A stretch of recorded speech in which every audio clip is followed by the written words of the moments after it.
And welcome to the Thursday, February 5th, 2026 regular meeting of the Boulder City Council. We'll start with an announcement, which is that the 2026 Boards and Commissions recruitment period is now closed and interviews are underway. We've been doing many of them this week. The virtual interviews of applicants began on February 2nd and will continue through the 13th. Formal appointments will be made at the March 5th regular City Council meeting. Appointed members can now participate in person or virtually for hybrid meetings and receive a free RTD EcoPass. If you have any questions, please contact the City Clerk's Office at cityclerksoffice@bouldercolorado.gov or call 303-441-3008. And with that, I will call us to order and ask for a roll call, please. Yes, sir. Thank you. Good evening, everyone, and thank you for joining us. We'll start the night's roll call, as usual, with Councilmember Adams. Present. Benjamin. Present. Mayor Brockett. Present. Councilmember Kaplan. Present. Marquis. Here. Schuhart. Here. Spear. Present. Wallach. Here. And Mayor Pro Tem Weiner. Here. Mayor, we have our quorum. Thanks so much. I'd like to start by requesting that we have a motion to amend the agenda to swap the order of items 2A and 3 so that open comment comes next and the declaration commemorating Black History Month comes afterwards. So moved. Second. We have a motion and a second. All in favor, please raise your hand. That's unanimous. The agenda has been amended, so we will now go into open comment. Elisha, can you go over the public participation guidelines, please? Yes, sir. Thank you. Thank you, everyone, for joining us and for your participation at tonight's council meeting. We ask that you abide by the rules of decorum found in the Boulder Revised Code, including participants are required to sign up to speak using the name they are commonly known by. Individuals must display their whole name before being allowed to speak online. Only audio testimony is permitted during open comment. No attendee shall disrupt, disturb, or otherwise impede the orderly conduct of any council meeting in a manner that obstructs the business of the meeting. This also includes failing to obey any lawful order of the presiding officer to leave the meeting room or refrain from addressing the council. All remarks and testimony shall be limited to matters related to city business. No participant shall make threats or use other forms of intimidation against any person. And lastly, obscenity, other epithets based on race, gender, or religion, and other speech and behavior that disrupts or otherwise impedes the meeting will not be tolerated. Thank you again for joining us, and thank you for listening. Thanks so much for that, Elisha. All right, I'm going to call 3 names at a time. Each person will have 2 minutes to speak, and I will be strict about that in the interest of fairness. So our first 3 speakers are Mike Stabler virtually, then Lynn Siegel virtually, and then Nick Lenson in person. Hi, can you hear me then? Yes. Okay, great. I appreciate Mark Walsh's recent response to citizens advocating to preserve South Boulder Rec Center. He did overstate the citizens' desire, but at least he and only he, as far as I know, has replied. And Mark, you continue to be a city council leader with direct engagement with Boulder citizens, and I thank you for that. I'm here to talk about South Boulder outdoor courts, and they should be considered independently from the rec center.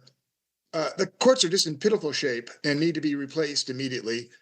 Using the city process, I sent a message to all of you this afternoon with an attachment, and I hope you looked at it. I sent 2 photos showing the incredible cracks in some of the courts, and these aren't the only ones.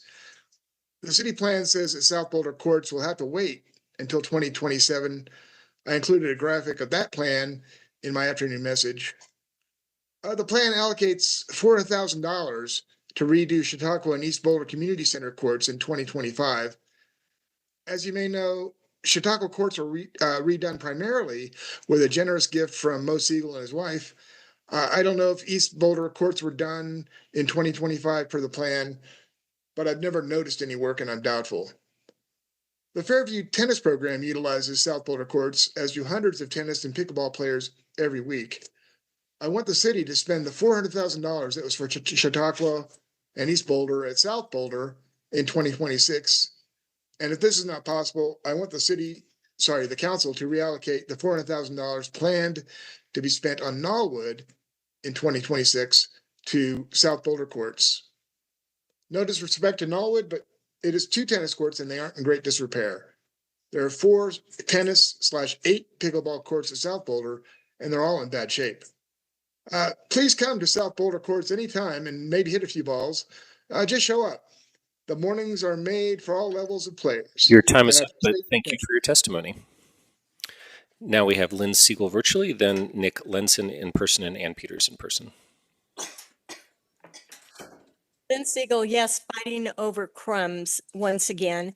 And yet, with this Gaza situation, there have been countless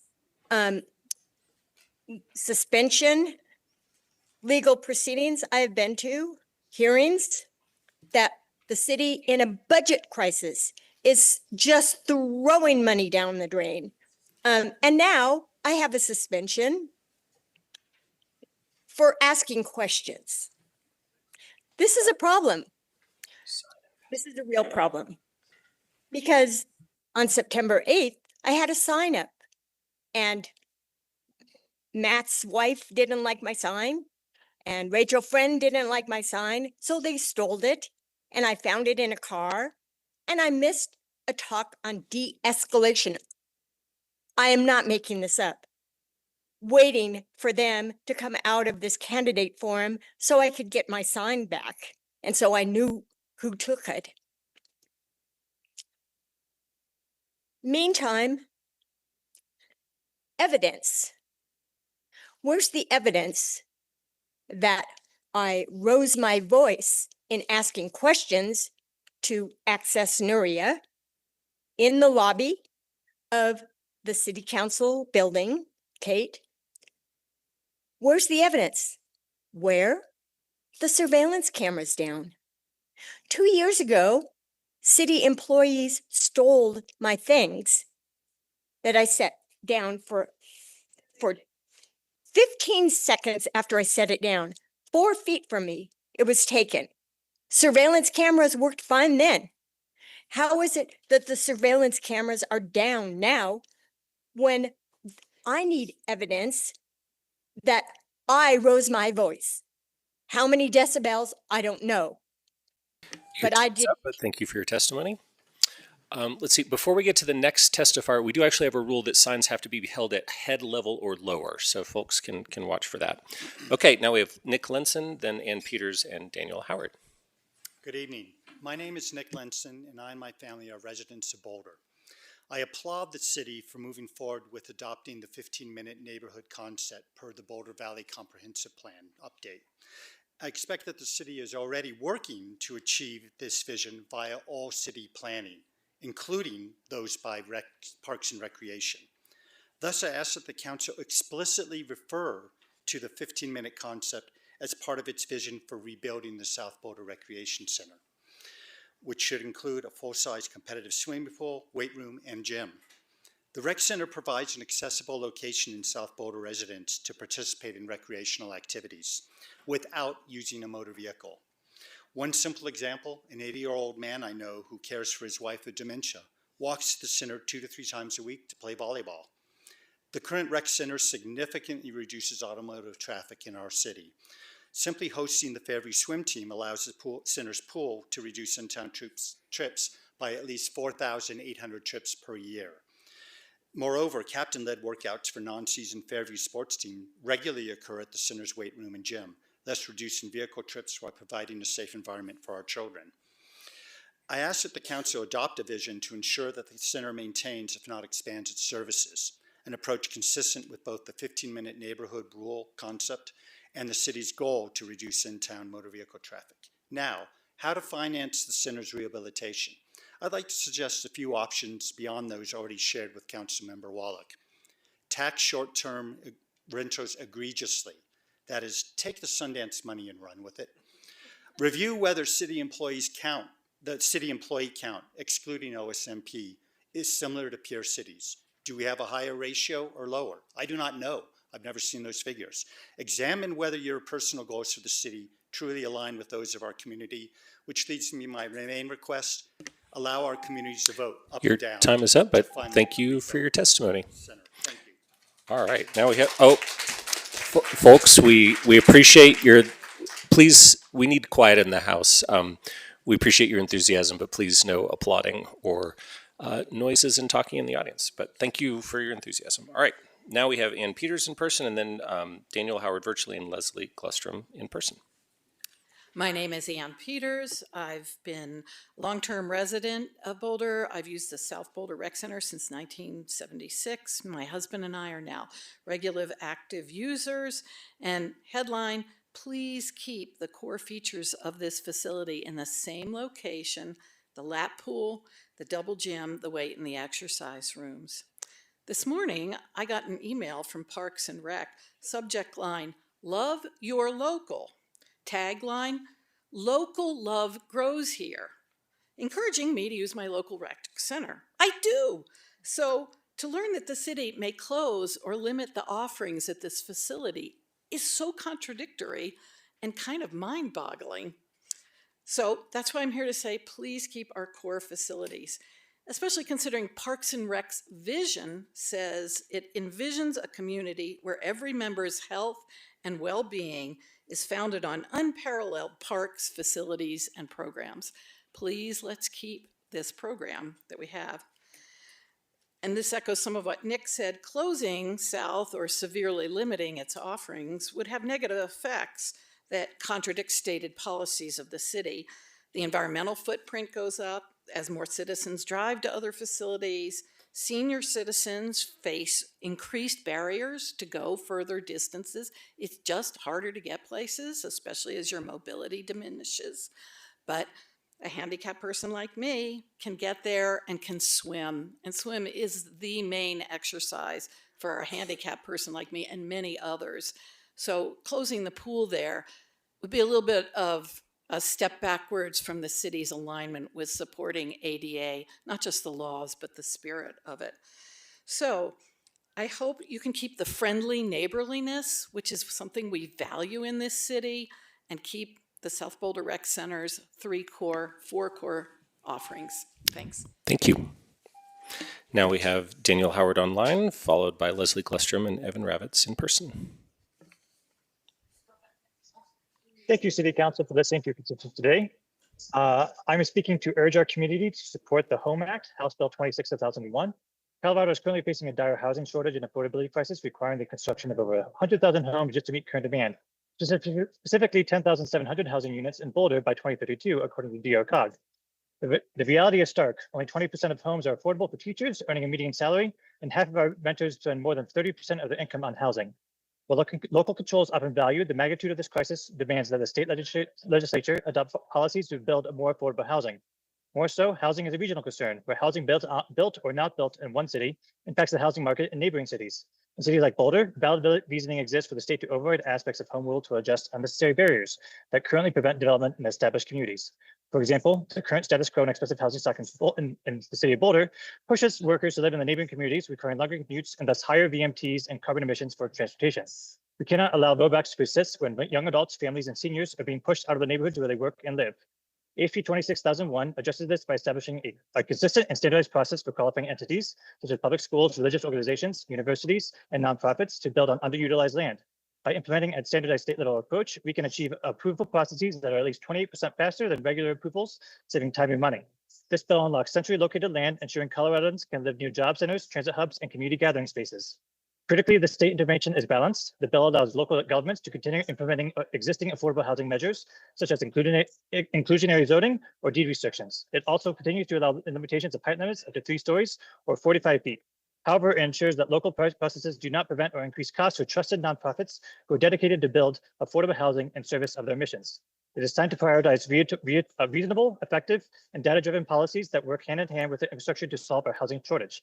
Thank you for your time, and I plan to send a digital one-pager document for City Council's review after this public comment. Thank you. Thank you. Now we have in person Leslie Glustrom, Evan Ravitz, and Alex Veltman.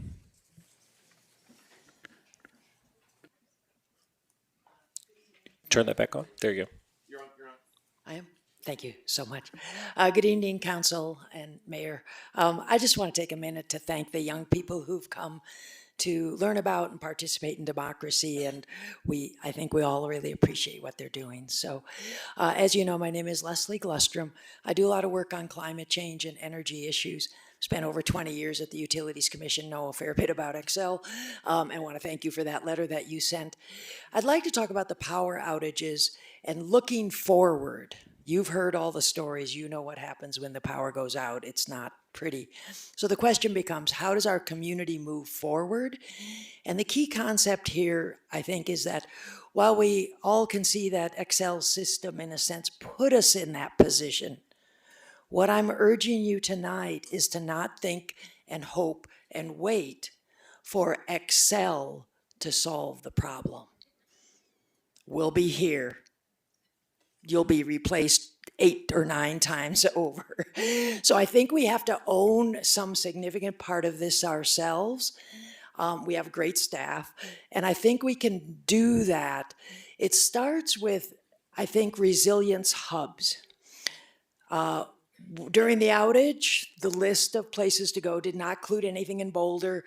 I had one staff person say, well, I think, East Boulder, but I don't think so. Then Monica Weber wrote me and said, no, we didn't have any.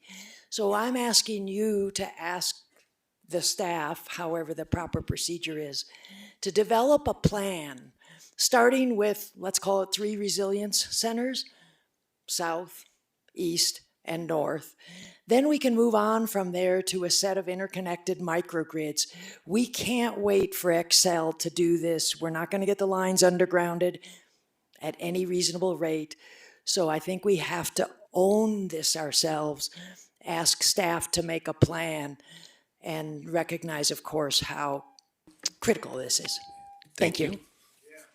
All right, and please no talking from the audience. And now we have Evan Ravitz, and then Alex Veltman, and then Chris Hoffman virtually. 4 years ago, I spoke about council, and especially Aaron Brockett betraying us to please Governor Polis, and that Polis would betray us. Aaron went on the city's 24-person junket to Oregon in 2016 to look at legal homeless camps and tiny home villages. Brockett befriended 2 formerly homeless people, the 2 Mikes, who went on the junket. In 2017, the city hired consultants to make a plan, and the Mikes put in as much energy as their bodies, damaged by living outdoors for years, could handle. One lost his gallbladder. But in 2022, after Polis told the media he was happy about the sweeping of a homeless camp from near his penthouse, Aaron flipped and led the council to spend over $14 million on sweeps. The city says there are 140 unsheltered homeless, so that's $100,000 to harass each camper. Denver also spends about $4 million a year on sweeps, but that's for about 6 times as many homeless. So there's gigantic waste in Boulder's homeless bureaucratic complex. Council also betrayed us by being the only city to back the governor's takeover of local zoning, and council has refused to divest from genocide to please Polis. As I predicted, Polis has betrayed you. He capitulated to ICE. His hand-picked commission has permitted 9,000 new oil wells, and now he's recommending influencers who promote pedophilia and white supremacy. Thank you. Your time is up, but thank you for your testimony. All right, now we'll go to Alex Veltman in person, Chris Hoffman virtually, and then Janet Streeter in person.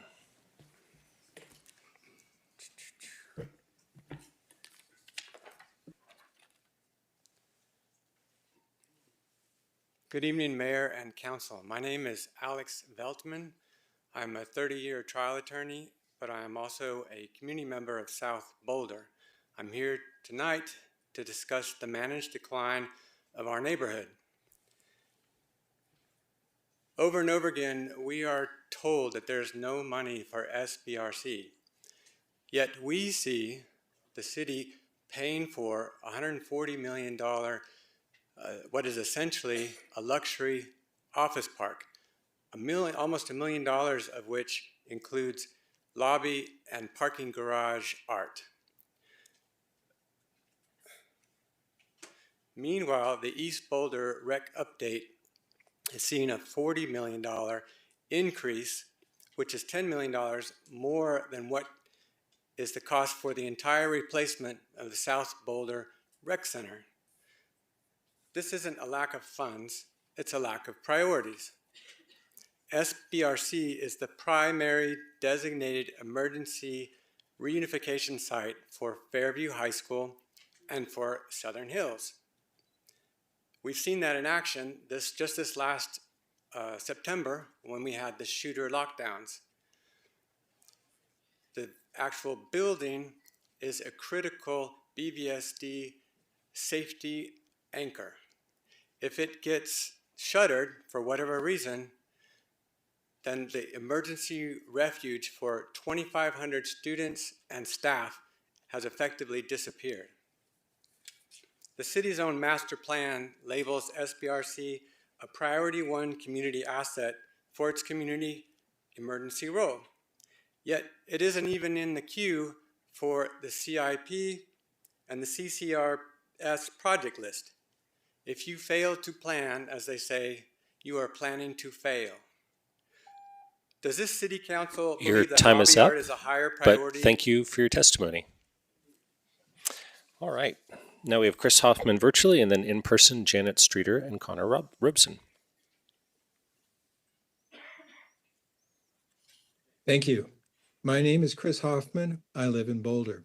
First, I want to thank the council, not just generally for your hard work on behalf of us citizens of Boulder, but specifically for your recent letter to Xcel Energy, listing our major concerns and demanding that they make changes. Second, related to Xcel's record of inadequate performance, I want to express concerns about Xcel's planned remediation of coal ash at the Valmont plant.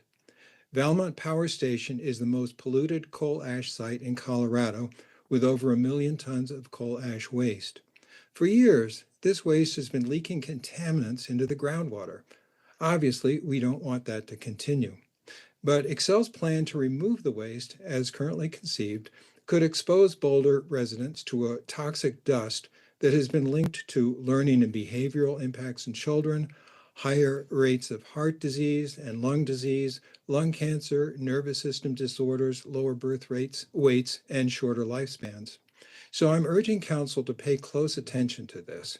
Xcel's remediation should be of gold standard quality. We don't want a plume of toxic dust settling over Boulder, nor do we want the word Boulder to enter the vocabulary the way Chernobyl has.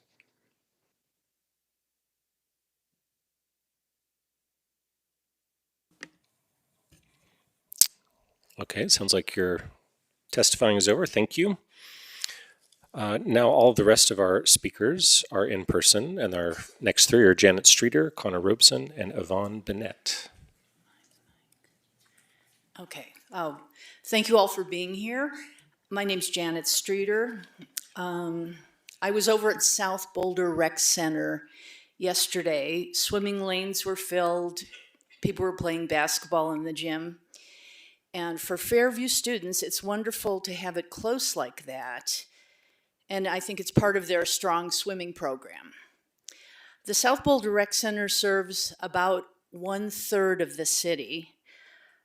I'm just begging to have the same services, the same basic services, basketball courts, a swimming pool, plenty of space for lockers and showers.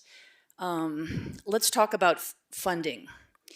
Voters voted in capital funds of $262 million, specifically including, quote, recreation center renovations and replacements. Estimated expense for maintaining South Boulder Rec Center is, I've heard it's around $33 million, which is not a big part of $262 million. We voted for it, so let's use it for rec centers, please. Or is this like fast tracks? Thank you. Thank you. Now we have Connor Robeson, Yvonne Bennett, and Ryan Bennett. Good evening. One purpose of government is to justly distribute finite resources across its community. These resources can occur naturally in the world, or they can be artificially created by the needs of society. One such manufactured resource is made when the city performs routine maintenance on its public streets. When the city requires access to a section of road, the construction contractor must place signs providing the public with 72 hours notice. After that time, any vehicle in the construction zone is subject to tow. It is these unfortunate vehicles and the ransom to retrieve them that form the resource. What the City of Boulder does with this resource is the subject of my petition today. When my car was towed on January 15th, it had been 4 days since it was last checked on. It was parked on the nearest parking rank to my apartment, but this is around the corner and generally out of sight. I try to reduce my environmental footprint by driving as little as possible, and I regularly leave my car unattended for a week or so at a time. When I went to drive it on the 18th, it was gone, and the police informed me it was impounded at Marv's Quality Towing. I had not been previously notified. Marv's is the exclusive towing partner of the city. This relationship, in essence, grants them a monopoly over the towing resource created by the city. As monopolies are wont to do, Marv's makes right profits off its customers, and for only 54 minutes of labor, Marv's enjoyed $638 of my savings. That's a rent payment from me, Counselor. According to the officer I spoke to, more than 20 other cars were towed at the same time. If everyone paid that amount, Marv's made nearly $13,000 off that dispatch from a single block in a single day. These are unproductive dollars spent only to settle a government-sanctioned shakedown of the taxpayer. If the purpose of the expense is merely to enable city maintenance, I argue we've gone too far. If the purpose of the expense is punitive, I wonder what behaviors we seek to incentivize.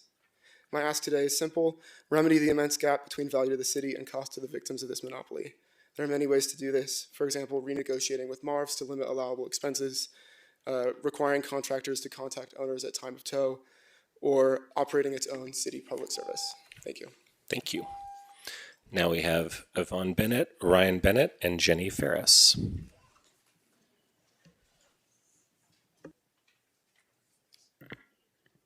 Good evening. My name is Yvonne Bennett. I'm a local resident, teacher, and part of the Reimagine South Boulder Recreation Group. I'm here representing over 3,000 community members who have signed our petition to say one simple thing: South Boulder wants to keep the core amenities at our recreation center.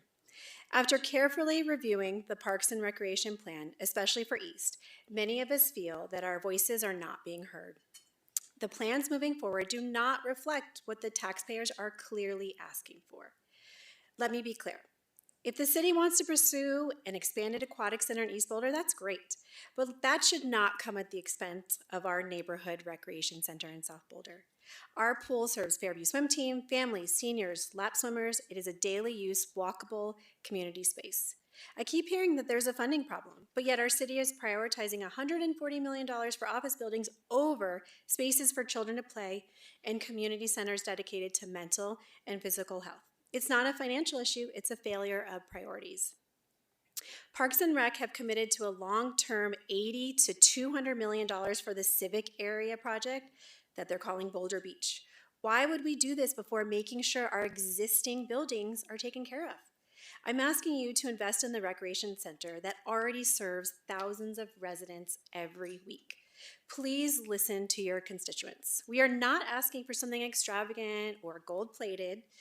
We are asking for access, equity, and to keep the core amenities. That's how we want to spend our tax dollars. I've been told repeatedly that the city would like to get South on the ballot on 2026. It's 2026, so let's get South on the city council agenda and start discussing the next steps. Council members, I urge you to look very closely at the plan slated for East and ask yourself, is this good governance? Thank you for listening, and I will be emailing all of you separately to discuss more. Thank you. All right, now we have Ryan Bennett, then Jenny Ferris, and Nicholas Fiore.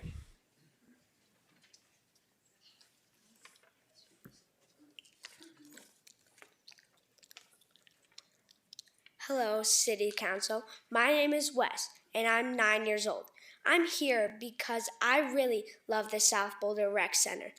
I go to the pool with my family, and I play sports in the gym. It's where I feel strong, safe, and happy.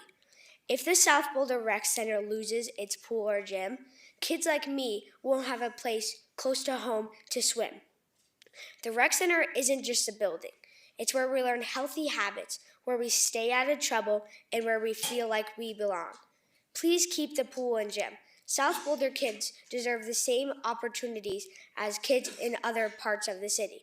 I can't drive to East on my own, but I can walk to South to play. Thank you for listening to me and taking care of our community. Thank you so much. All right. And just a reminder, we're not supposed to clap, although that was a phenomenal testifying from that young man. All right, now we have Jenny Ferris, Nicholas Fiore, and Rob Smoke. Great. I'm Jenny Ferris. I live in South Boulder with my husband and 3 boys. I am speaking in support of our South Boulder Rec Center and specifically to the importance of maintaining a lap pool at the new facility. In the time that I've lived here, while swimming masters, coaching, teaching lessons, and now as a swim parent, pool space has become increasingly harder to find. My son competes on the Mesa swim team, a South Boulder-based summer league team.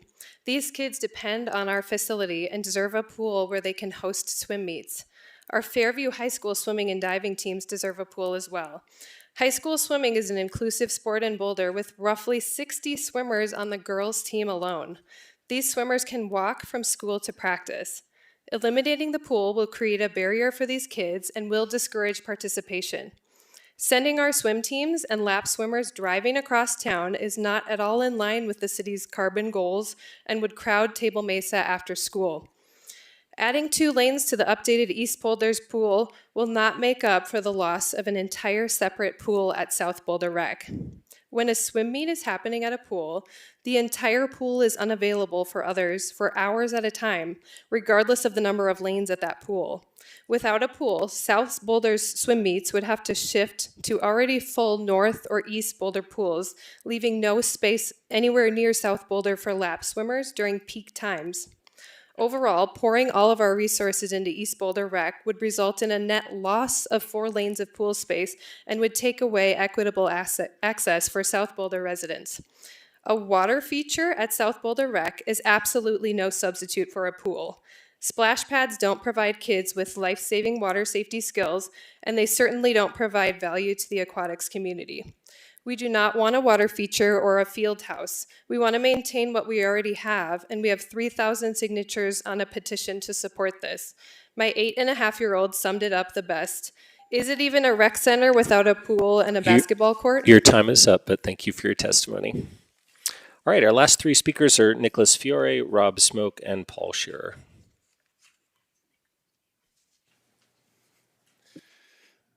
Hello, my name is Nick Fiore. I live in South Boulder with my wife and 2 kids. I make buildings here in the city going on 20 years. I'm an architect. I'm here to urge you all to step up your attention and efforts in regard to saving the SBRC, either in rehabilitation or new construction. It's been more than a year since Allie and staff proposed to close it, and we're frankly and generously underwhelmed by your efforts and communications on this issue to date. I'm not going to rehash the budgetary or building health distractions that are laid on us as excuses to close it. Instead, there are many reasons SBRC should stay. The kids who love it and use it are just one reason. Behind me is my own 9-year-old son, Graham, and several other friends who use the SBRC regularly to shoot hoops or climb in the ninja room. These kids don't vote yet, but these are the kids and many others that you will fail if you follow staff's recommendations to close the SBRC. The kids of South Boulder and beyond are not the only group that uses and loves the center, and I encourage you to think about all of the users. You and staff are smart, and we know the money is there, so I encourage you to find it.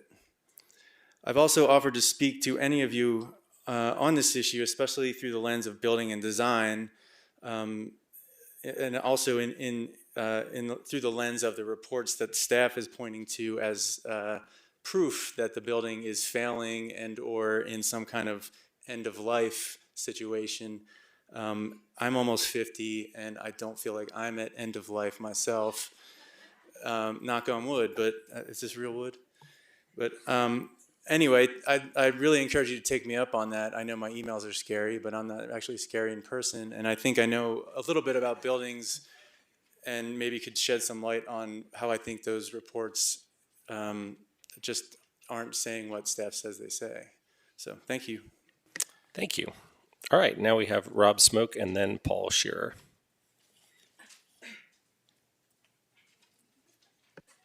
My name is Rob Smoke, and I live in Boulder. I've lived here almost 40 years, and I've never gone swimming at the SBRC. I did go swimming this morning, though, and I really enjoy it, and I really support the people who've turned out here tonight for that. I just want to make a quick comment about this thing where, people can hear me speaking at home, but can't see me. I'm under the impression that council actually did this because people speaking on behalf of stopping genocide or speaking on behalf of divestment were holding up pictures of kids starving in Gaza, and I saw that here a few times. So I'd just like to know from council, is that the reason? If I go online, if I go say through Google AI, or people can do this at home on their phone or do it here tonight. If you ask, not necessarily Boulder City Council, but any city council, can they change the charter at will? And the answer is quite simply, they can, unless it impacts the rights, the basic civil rights and constitutional rights of people who live here. And you'll get that answer all the time. And here, for some reason, people speaking at the mic don't have as much equity as anybody else who's appearing. And it seems obvious to me that the video images are as organic as the sound waves. So I think, it seems to me, it seems kind of petty. And I'd like to hear somebody defend it, to say, oh, we got to have blocked video of people at the podium for one reason or another. Thanks. Thank you. Our last speaker is Paul Shearer.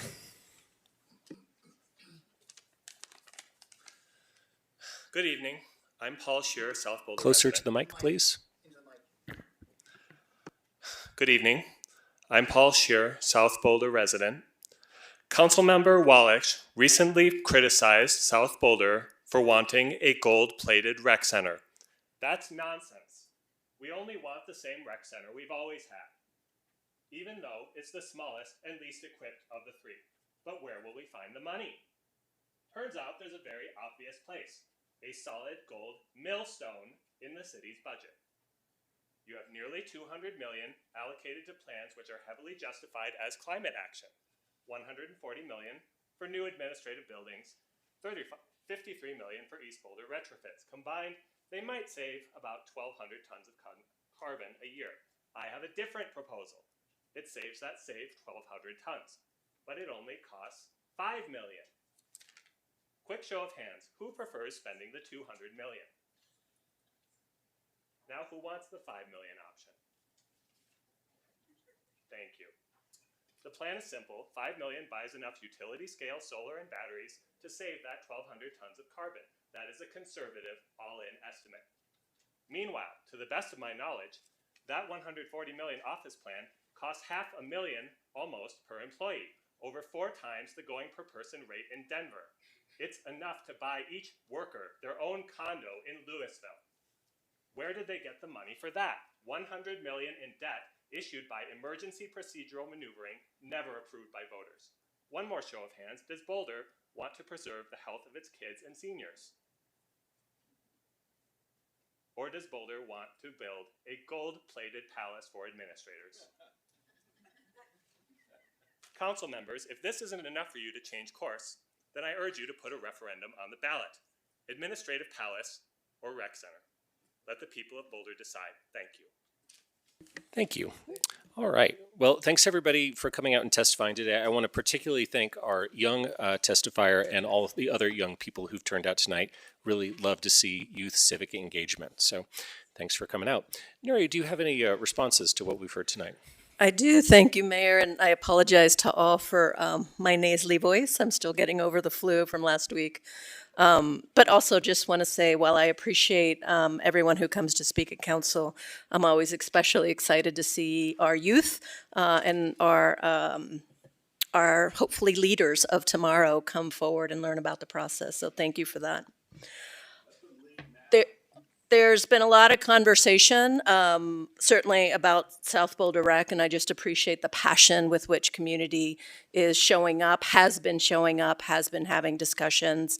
And I will share a few thoughts, and certainly if I forget anything, I'm sure our Director of Parks and Recreation will correct me. Want to know that we continue to believe as a city that recreation service in South Boulder is critical, you have an interest, we have an interest in continuing to see that as we move forward.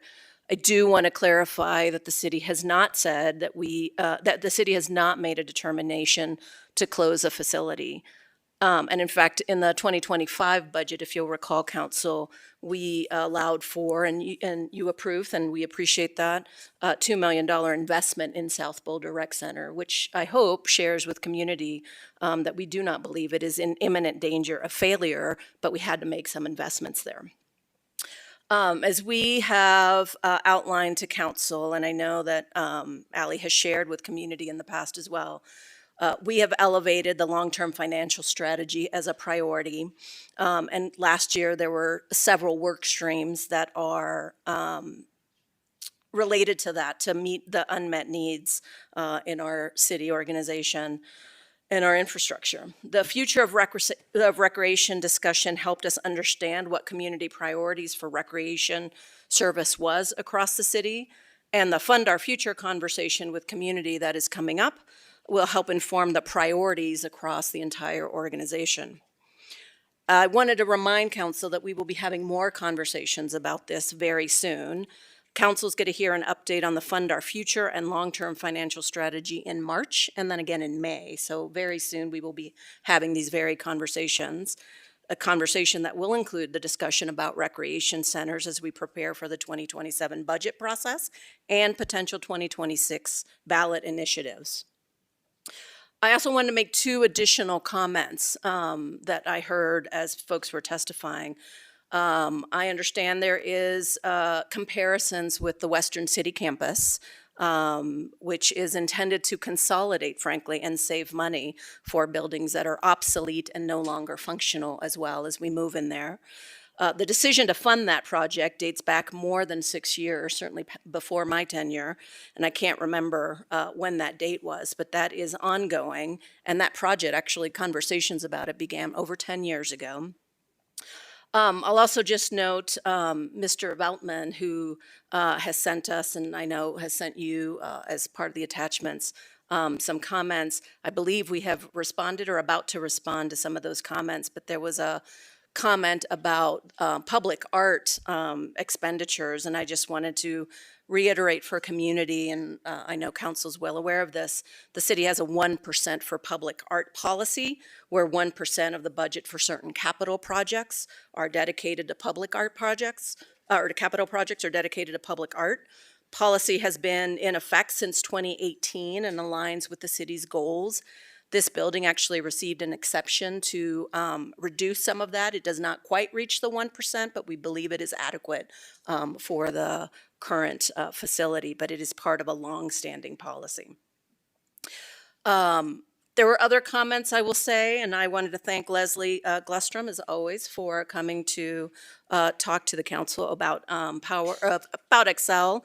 And I'll just note we're going to probably have a discussion about that as we speak about the retreat items tonight.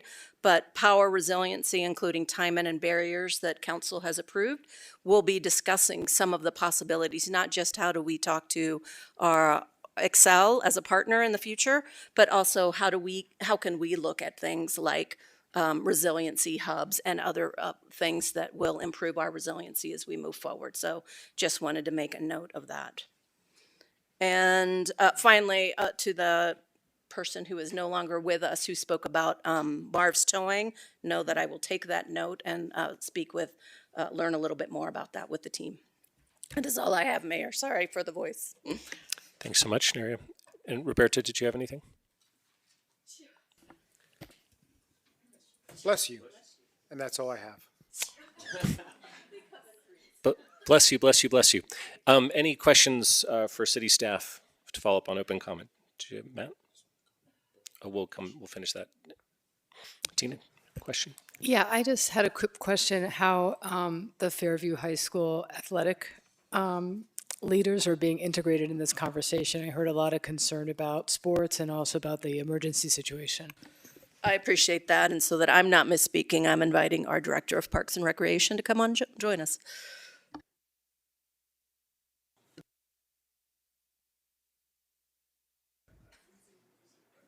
Hello.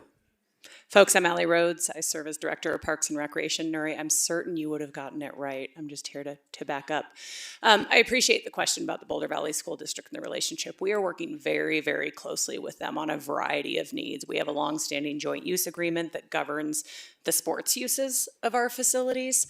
We've been in regular contact with them. They were a partner on the indoor recreation needs assessment last year to help understand how their aquatics needs feed into what is the conversation about recreation centers. We've had several conversations, and more recently what we've heard from the school district is, one, they love the convenience of the South Boulder Recreation Center to Fairview High School. Across the district, their swim teams do drive to facilities, and that is their practice. They do not offer pools. They're not in a position to be offering pools while they're focused on declining enrollment. So that's what they've told us about swim teams. As it relates to the emergency reunification, that again is a nice benefit of the proximity. It's not a requirement of the city to provide that service. And again, many BVSD schools do not have recreation centers nearby. It's one of the ways we work together. We work closely with BVSD in a lot of ways, but that it's not a mandate of the facility. Thanks. Any other questions for city staff? Seeing none, our rules do allow us a brief response to open comment from each council member if so desired. So does anybody want to make a brief response? Matt? Yep. I asked for the questions already. Did you have a question? Okay, go ahead. Your mic's, there you go. Thank you.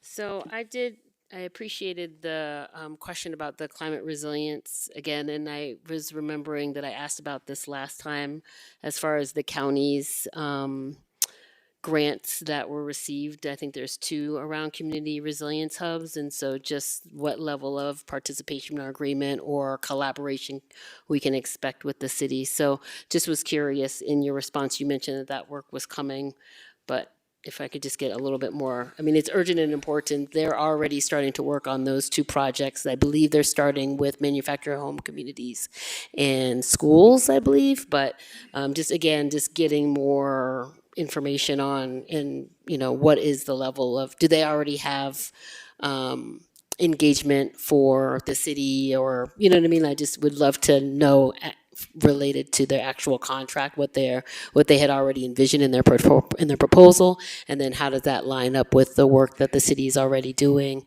related to the the climate action plan update. I don't know what the status of that is, but would imagine there's some alignment there as well. Thank you.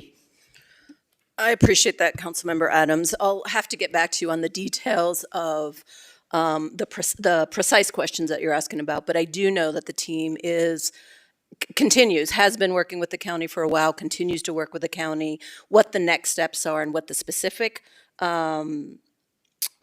projects that are coming forward, I want to make sure that I get right, so I'll follow up with you on that. But it is part of the collective effort as we move forward, so we'll make sure to circle back with you.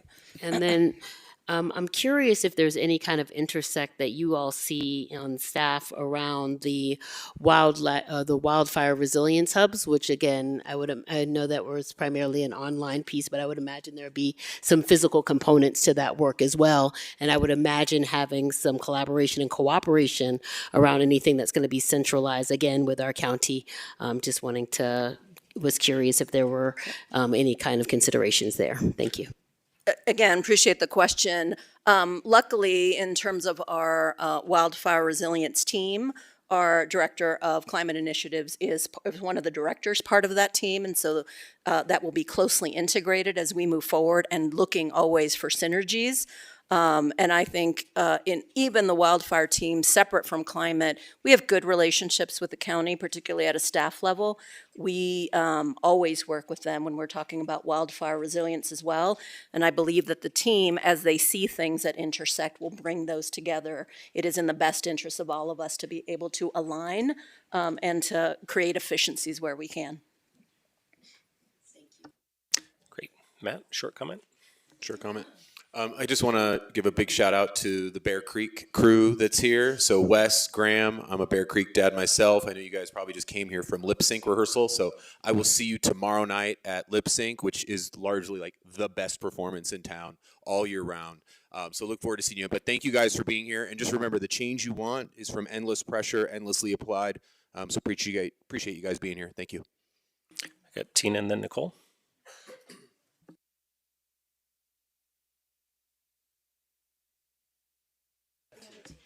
As a Bear Creek grandmother, I want to thank you all for coming out, especially the kids.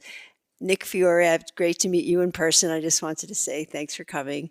And the speeches were very moving, and I'm looking forward to taking this up and solving this problem and to everybody's happiness. Thanks, Nicole and then Ryan. I wanted to echo the thanks for coming out. I use the South Boulder Rec Center 3 times a week right now, so I get it. Many of the buildings in the city are at the end of their lifespan, as is a lot of other infrastructure. We've got almost a $400 million backlog that we're looking at, which includes the South Boulder Rec Center. So I just want to encourage you all, talk to your neighbors, not just in South Boulder, but across the city about the importance of undedicating some of our almost 70% of dedicated funds in the city, as well as switching how we do some of our taxes so that we can get more money all across the city to help out people in South Boulder and North Boulder and East Boulder, all over the place. We wanted to do this last year in a ballot measure. Most people in the city had no interest in it at all. And so please help us spread the word about the need for more undedicated funding and the need for us to be willing to invest in the infrastructure that we all love in our city. Thank you. Ryan? I also just wanted to thank the residents who've come to speak for the future of the South Boulder Rec Center. Our rec centers are a treasure. I live near a rec center. It's a big part of my family's life. We're not in a position today to, decide on this. But as you've heard a couple of points, we are developing a long-term strategy for the city's financial health that will allow us to create more with less, or I guess create more with the same. And that really is the focus of this time. So for now, I would just say we do hear you. Thank you for coming. First, I also want to thank everybody for coming out tonight. A couple of the speakers made reference to a response I gave to a change.org poll. And the reason I made that response and did not sign that petition was because it seemed to me to not admit of any possibility of any kind of compromise with respect to the design of the facility. I support a new facility for South Boulder. I've made that pretty clear to people who have written to me, but this job entails compromise all the time. And if you ask me to sign a petition that does not permit us to exercise reasonable judgment and possibly compromise, I can't do that. I hope that we can come up with a solution that is satisfactory for everyone. But in the end of the day, we have to do our jobs, and I have to do my job. And that was what that response was all about. Thank you. Thank you. And I'll just say very briefly, thanks again, everybody, for coming out. Really appreciate your advocacy and your passion, and just know that we share your goals of having excellent, high-quality recreation facility in South Boulder. And with that, that brings us to the end of open comment. So it's 6:24 p.m. We're going to take a brief recess and then come back for business at 6:30. Thanks.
So if we can have, we'll get quiet and get going. All right. And gavel us back to order. And we can now move forward with item 2A, which is a declaration commemorating Black History Month to be presented by Council Member Adams. So Taisha, if you could step forward, please.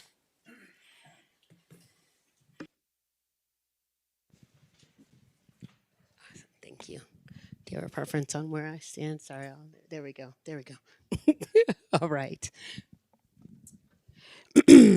Black History Month started in 1926 as a week-long celebration of the achievements, resilience, and critical role of Black Americans throughout U.S. history. Through the tireless work of Black leaders and organizations, such as the Association for the Study of African American Life and History, it evolved into an annual month-long celebration. This year's theme, set by that association, recognizes, quote, a century of Black history commemorations. It challenges us to explore the impact of Black history and reflect on the significant 100-year milestone. This year, during the 250th commemoration of the U.S. independence, it is even more critical to acknowledge the whole truth of Black history in the United States and tell an inclusive and accurate history of Black and African American experiences. As in the U.S. at large, Black people have played an essential role in Boulder's community since its founding. The exploration of Black history in Boulder reveals a robust community organizing, cultural gatherings, and spiritual life. O.T. Jackson, a restaurateur and the first manager of the Chautauqua Dining Hall in the late 1890s, exemplifies the early entrepreneurial spirit of Boulder's Black community. Boulder's early 1900s Black baseball team, the Boulder Blues, illustrates the thriving social and recreational spaces that Black Boulderites built. The founding in 1908 of Second Baptist Church, which still stands as the only predominantly Black church in the region, demonstrates the strong spiritual and community roots that Boulder's Black community continues to nurture to this day.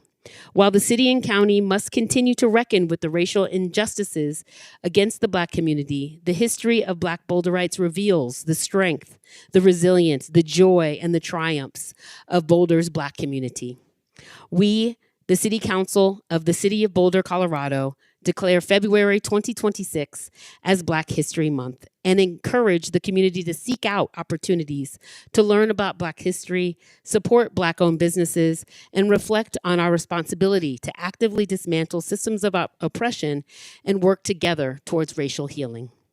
And this is signed by our mayor, Aaron Brockett. And so I want to thank our council mates for that, and would also like to introduce Kaylee Reed and other members of the Black Women's Alliance here at CU Boulder to come in and to receive our declaration and say a few words.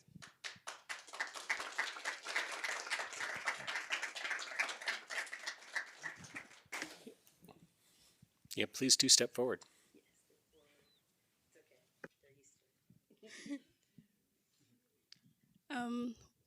What I wanted to say, and so it's for everyone else up here, thank you so much.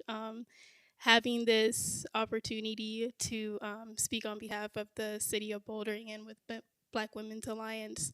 Not only did we just start almost about a year ago, we have a strong commitment to ensure community networking and mentorship and support for all Black women and other women on campus. And being up here, I'm so proud to have all this opportunity, especially with Tiana, who is our vice president, and Garmay, who is our graduate advisor, who has helped support us along the year.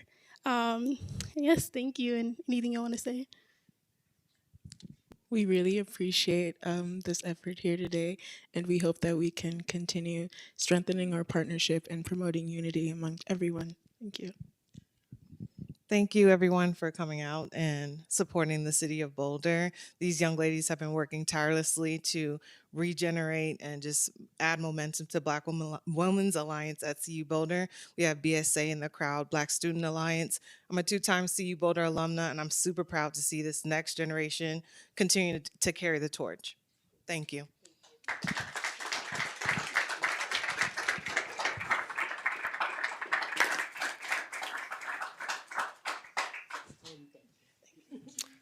All right, thanks so much for joining us. We really appreciate you helping us honor this important occasion. All right, Elisha, if we can move to our consent agenda now, please.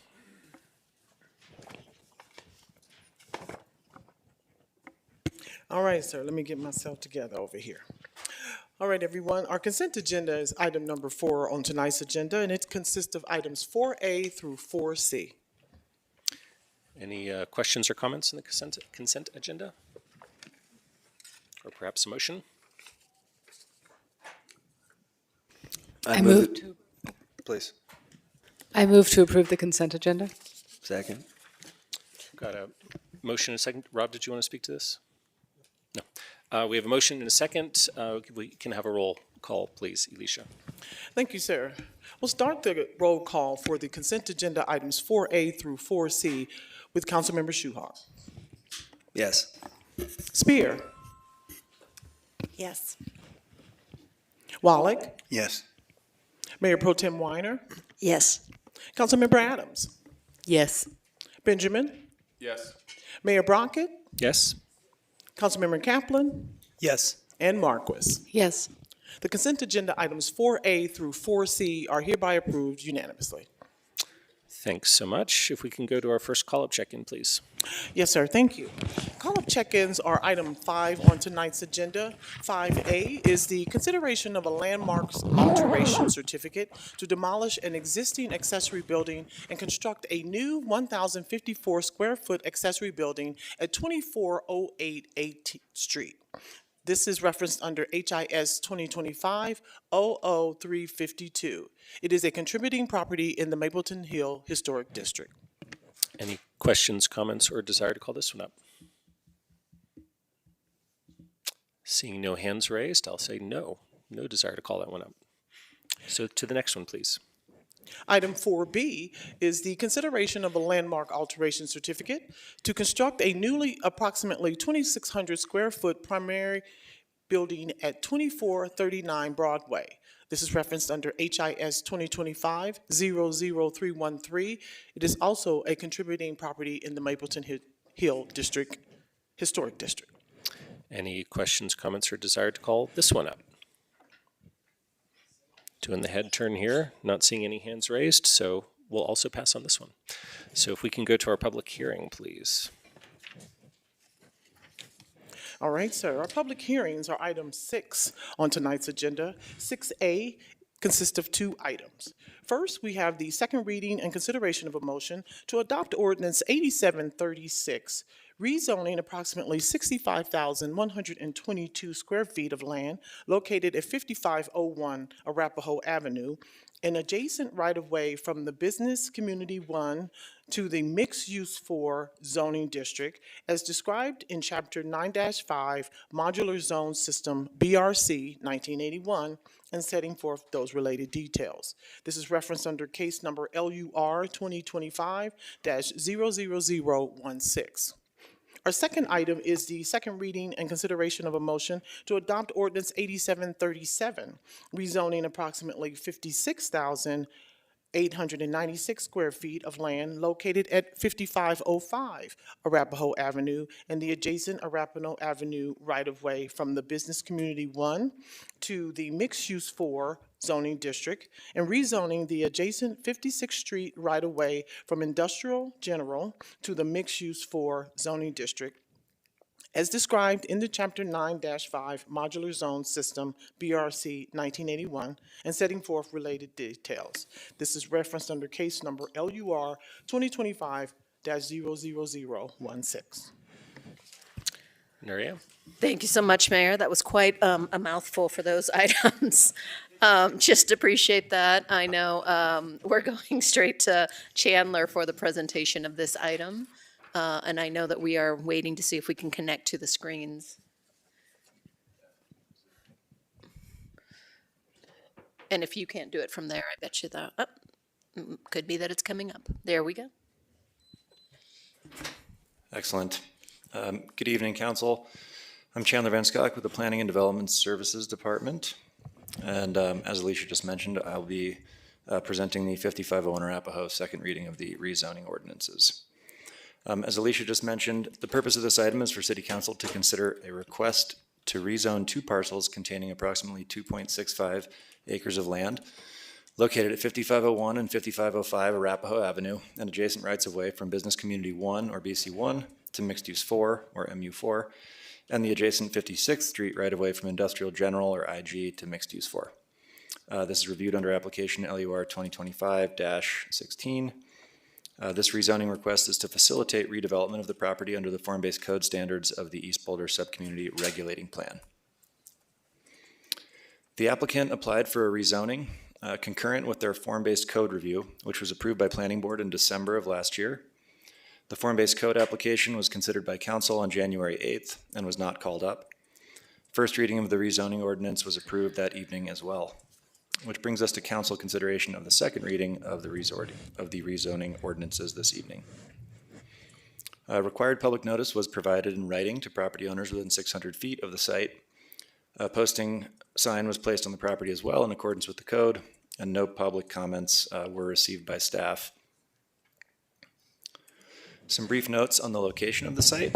The approximately 2.65 acre property is located in East Boulder at the northeast corner of 55th and Arapahoe.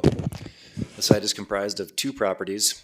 One property previously operated as the Boulder Dinner Theater, that's 5501 Arapahoe, and the other is currently the Premier Members Credit Union, which is 5505 Arapahoe.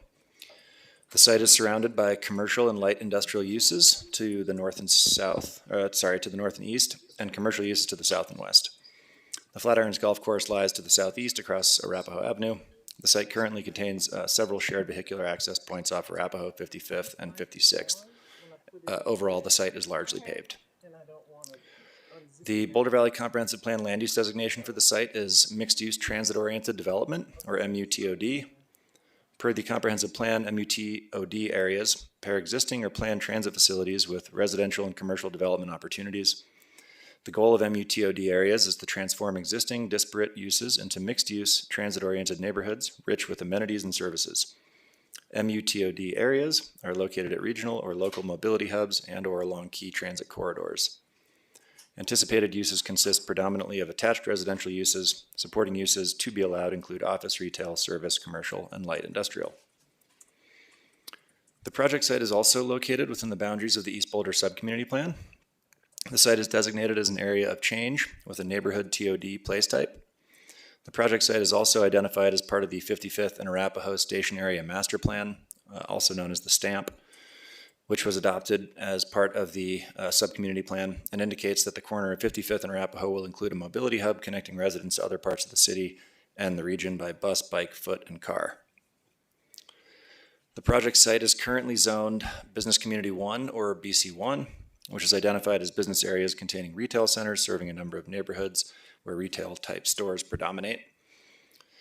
The site is also subject to the East Boulder Form-Based Code, which was adopted in 2025, specifically to implement the subcommunity plan. The applicant is requesting a rezoning from BC1 to MU4, which is defined in the land use code as mixed-use residential areas generally intended for residential uses with neighborhoods serving retail and office uses and where complementary uses may be allowed. It is anticipated that development will occur in a pedestrian-oriented pattern with buildings built up to the street. Currently, MU4 zoning has been applied only to other form-based code areas of the city where adopted area plans exist, including the Boulder Junction area and the Alpine Balsam area. The subcommunity plan recommends MU4 zoning for areas such as these that have MUTOD or mixed-use transit-oriented development comp plan land use designations. Staff has identified one key issue for Council's consideration this evening, and it is whether the proposed rezoning is consistent with the rezoning criteria found in 9219 of the Land Use Code. Per the detailed analysis found in your packet, staff has found that the proposed rezoning is consistent with the intent of the comprehensive plan and the land use map, and that it would bring the zoning into compliance with the underlying land use designation of MUTOD. The proposed rezoning is also consistent with the recommendations of the East Boulder Subcommunity Plan. Staff has also found that the proposal is consistent with other specific criteria for MU4 rezonings that relate to infrastructure and trip generation. This is also detailed in the packet. Based on staff's findings, we have prepared motion language for council's consideration this evening. This is the motion rezoning the first parcel, the motion to rezone the second parcel, and with that, I'm happy to take any questions. Thank you, Chandler. Any questions for staff? I'm not seeing any. So shall we go to the applicant presentation then?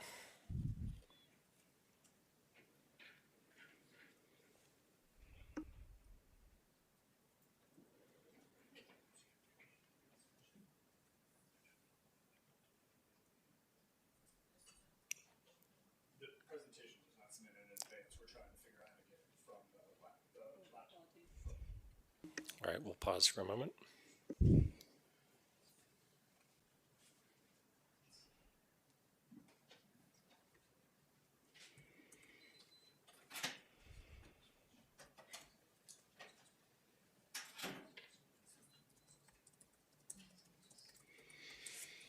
Sorry, I forgot you were supposed to submit in advance. I didn't know that.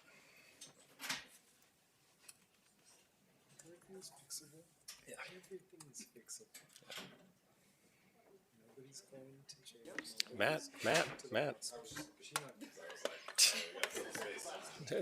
Matt, I have a question for you. Matt, I have a question for you. Me? Yes. Good answer. What's up? What building has the most stories in Boulder? The library. Damn. You're such a dad. I've been doing this joke thing for 4 years on council.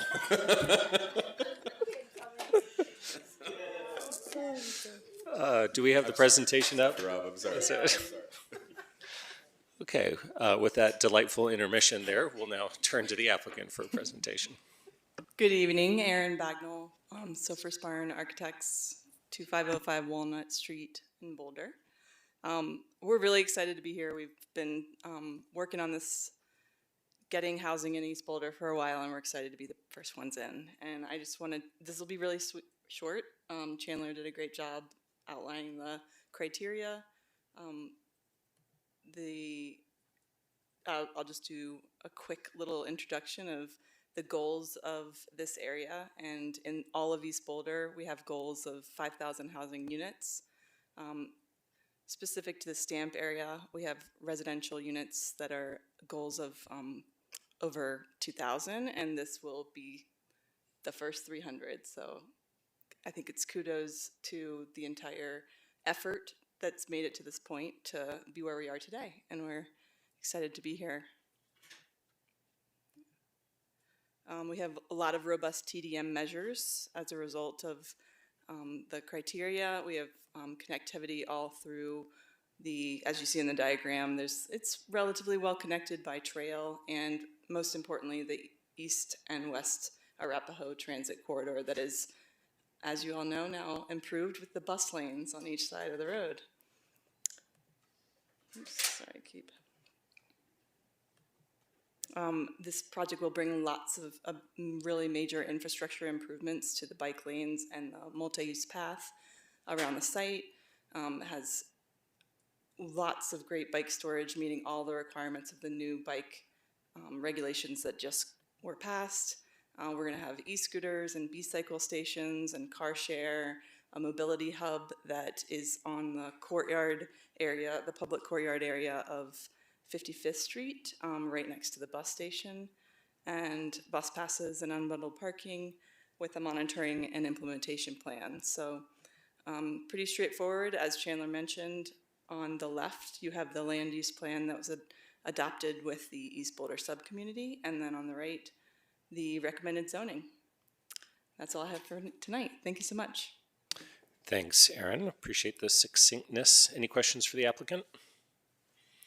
Seeing none, we can go to the public hearing. We have one person signed up, which is Lynn Siegel, and she'll have 3 minutes to speak.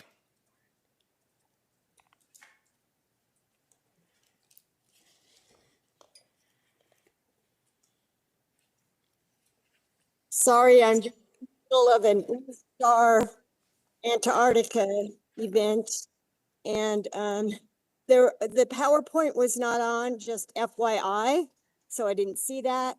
And all I could say is no, no, no. Sorry, Adrian, but no. This 55th Street project should not have any rezoning, should not increase density. We don't need any more in Boulder. You know, riding my bike past the Millennium today, it's just breathtaking what's going on in this town. You blink and you aren't going to know this place anymore. 930 rent by the bedrooms taken up by 246 hotel rooms, which had, I might add, folks, sales tax revenue income for Boulder.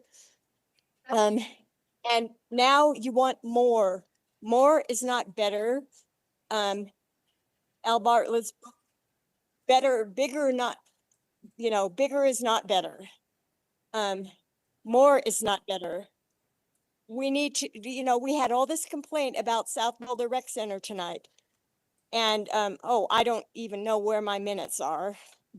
Like, get some more IT, spend some more money on IT. So, thank you. So that people can, no PowerPoint. I mean, South Boulder Rec Center, and instead we're spending money on this. These rezonings are a huge subsidy developer. And much as I love Adrian, we can't be doing this. It's like endless. That's the model of how development operations work, and it's got to change for the better of everyone, because eventually it hurts everyone otherwise. And this is just not sustainable growth. And the form-based code thing that even Laura Kaplan wouldn't vote for herself, is a problem that didn't get resolved and can't get resolved because the amendment already happened, and then you're stuck with it. And now we've got more buildings going up that I was hearing about in planning board the other day, or it's a blur after a while. So much to follow. I do the best I can. At least I try. And I'm so sorry, Adrian, that I have to say no more. This is not okay. Please rethink it. Bye. Thank you. All right, so that closes the public hearing. So we'll bring it back to council for discussion or even a motion. Chandler, you got something ready? Yeah, go for it. All right, go ahead and start with a motion. I'd like to make a motion to adopt Ordinance 8736, rezoning approximately 65,122 square feet of land located at 5501 Arapahoe Avenue and adjacent right-of-way from the Business Community 1, BC1 to the Mixed Use 4 MU4 zoning district as described in Chapter 9-5 Modular Zone System BRC 1981 and setting forth related details. Second. All right, we've got a motion and a second. Did you want to speak to that, Matt?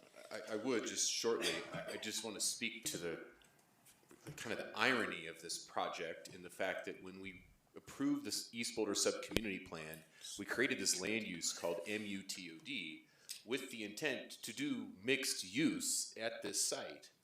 And yet here we are having to do a rezoning and spend time, burn time, and add cost to a project because we don't have the right zoning matched with our land use. And I state the irony because one of our one-half council priorities is to redo Title IX.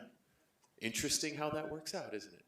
So again, this is the continuity, this is the consistency, and we're going to keep coming up with these ironic situations where we have a tool to do the thing that we need to do, and we should just do it because meanwhile we're burning time, we're adding cost, and we're impacting the project from what it's intended to be. So I just don't want it to be lost on us that we have this opportunity to do that, and we're going to keep finding these stumbling blocks and these processes, hurdles to doing the thing that we've originally intended to do in our community. So want to sort of pass this along, get this motion done, and just remind ourselves of that irony.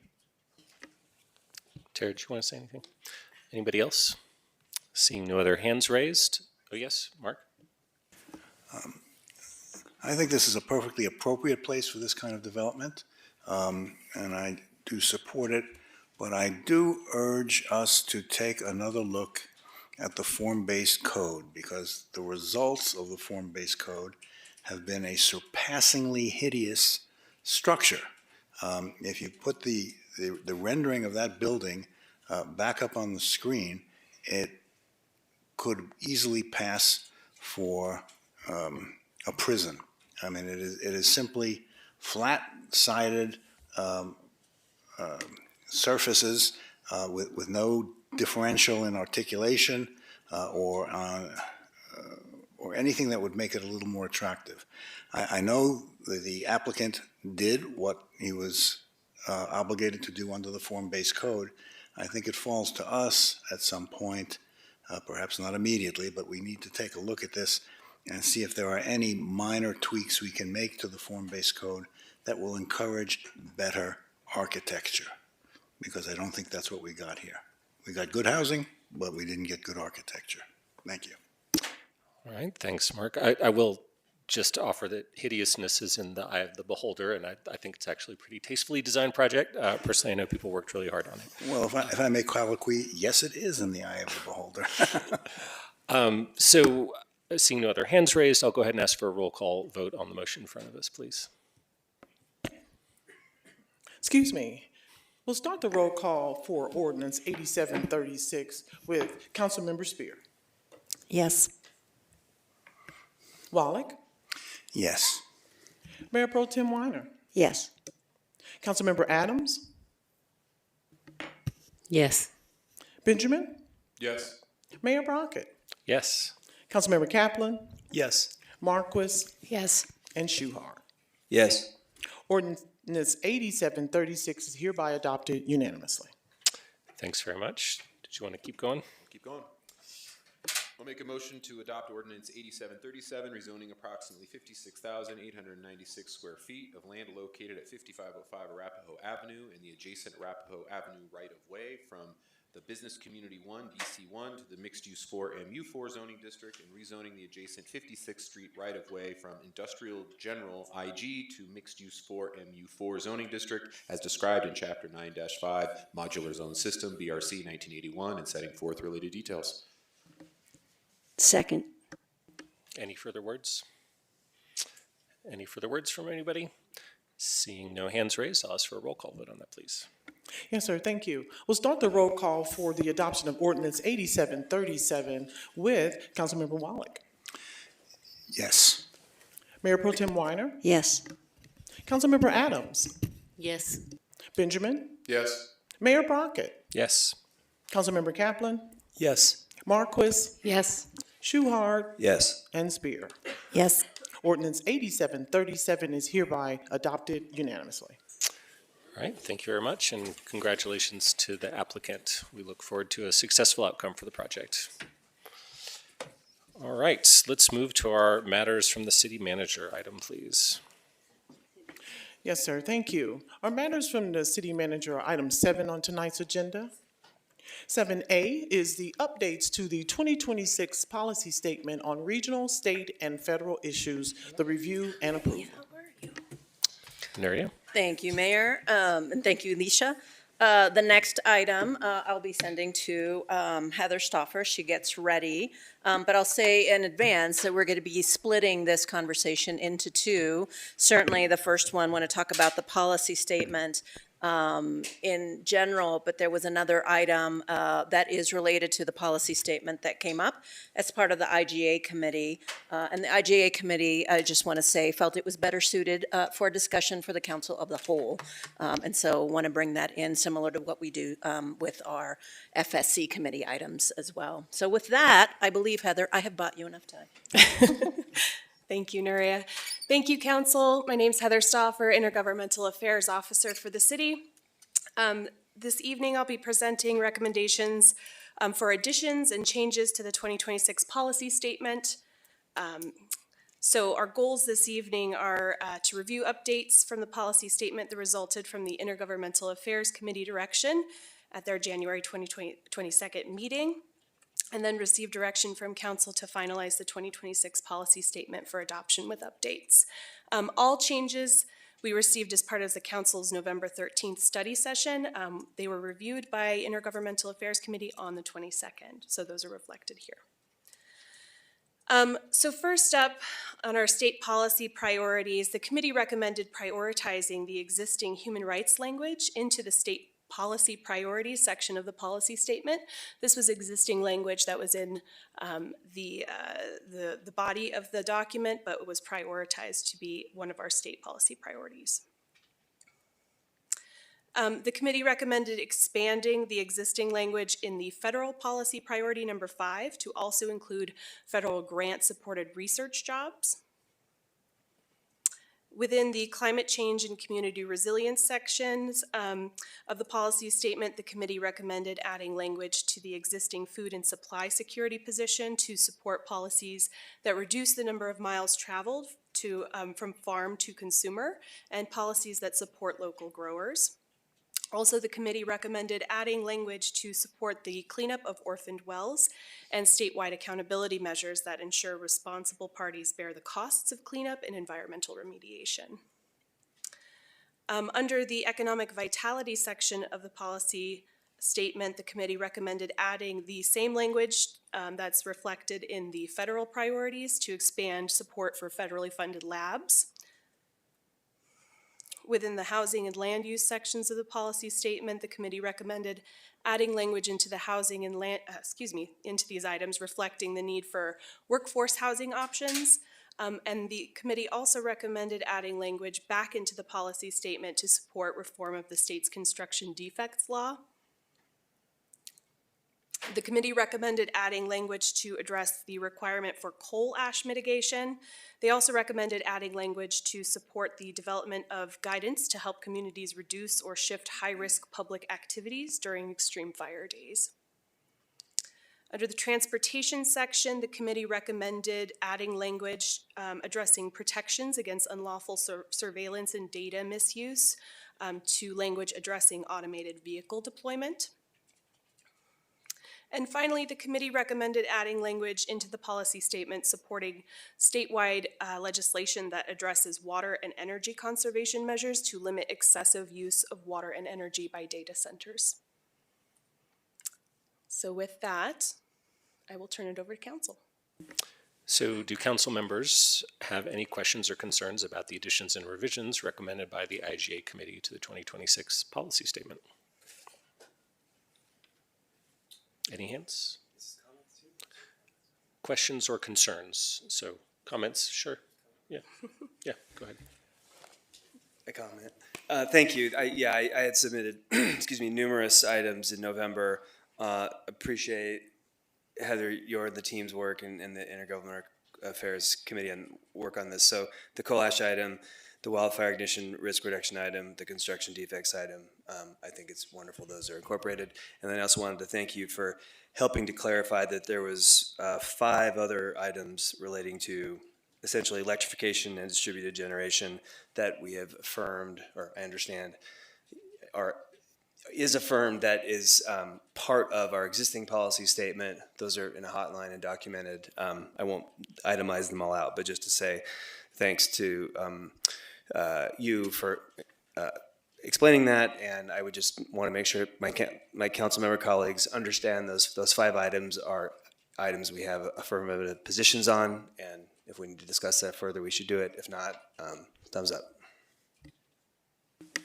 Yep, agreed that they are definitely covered. So thanks for your suggestions, Ryan. Any others?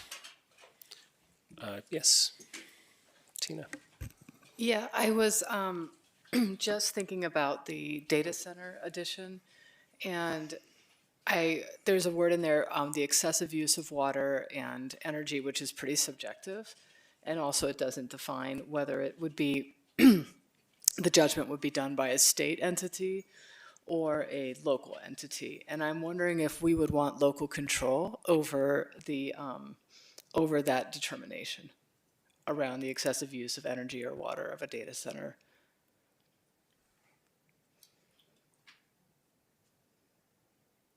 Do we have a staff member who might address that thought?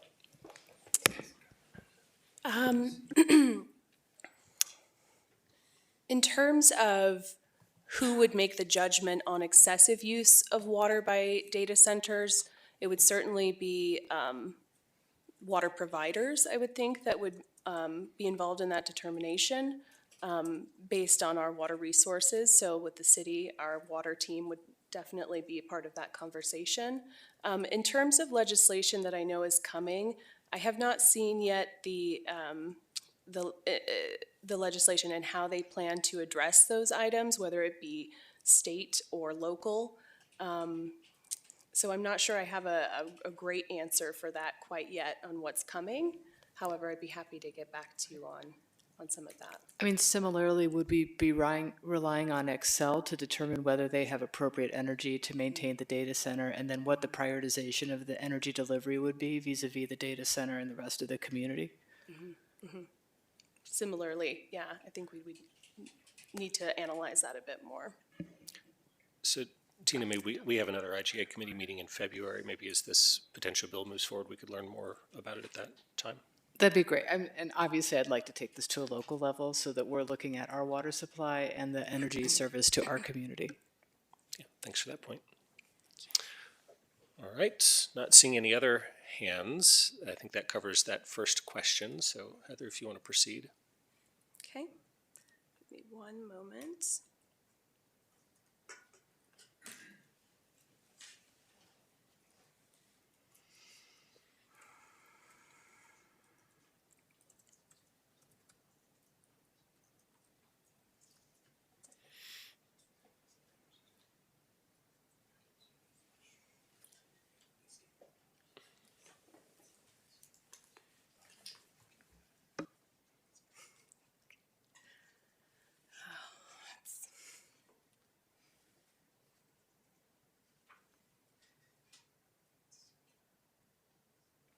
I apologize, my computer is having some issues.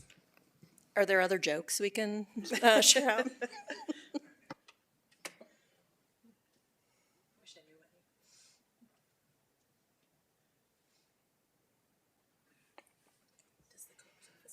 There we go.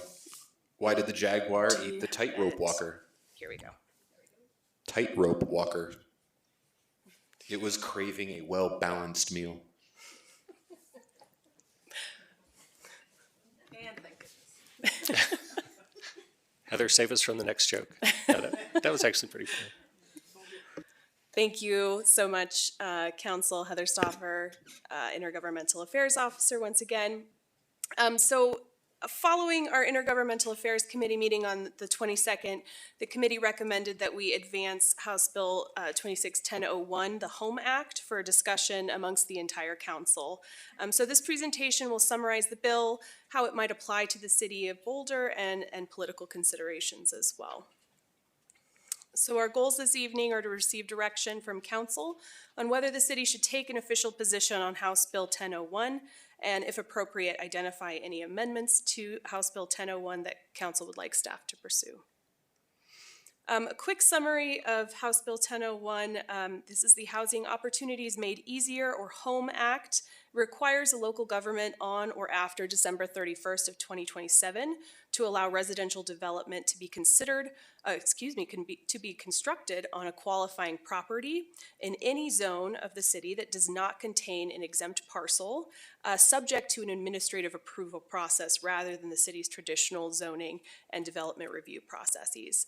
It's being sponsored by Representatives Andrew Basnecker and Javier Mabry, as well as Senators Tony Exum and Julie Gonzalez.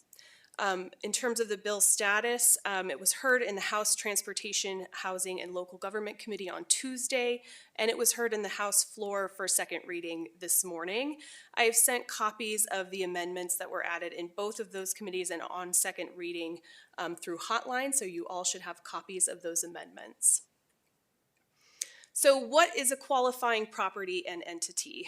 So properties that are 5 acres or less that do not contain exempt parcels as defined in legislation, that are owned by either a nonprofit organization with a demonstrated history of providing affordable housing. I'm going to refer to that as NDH, or we'll be here all night.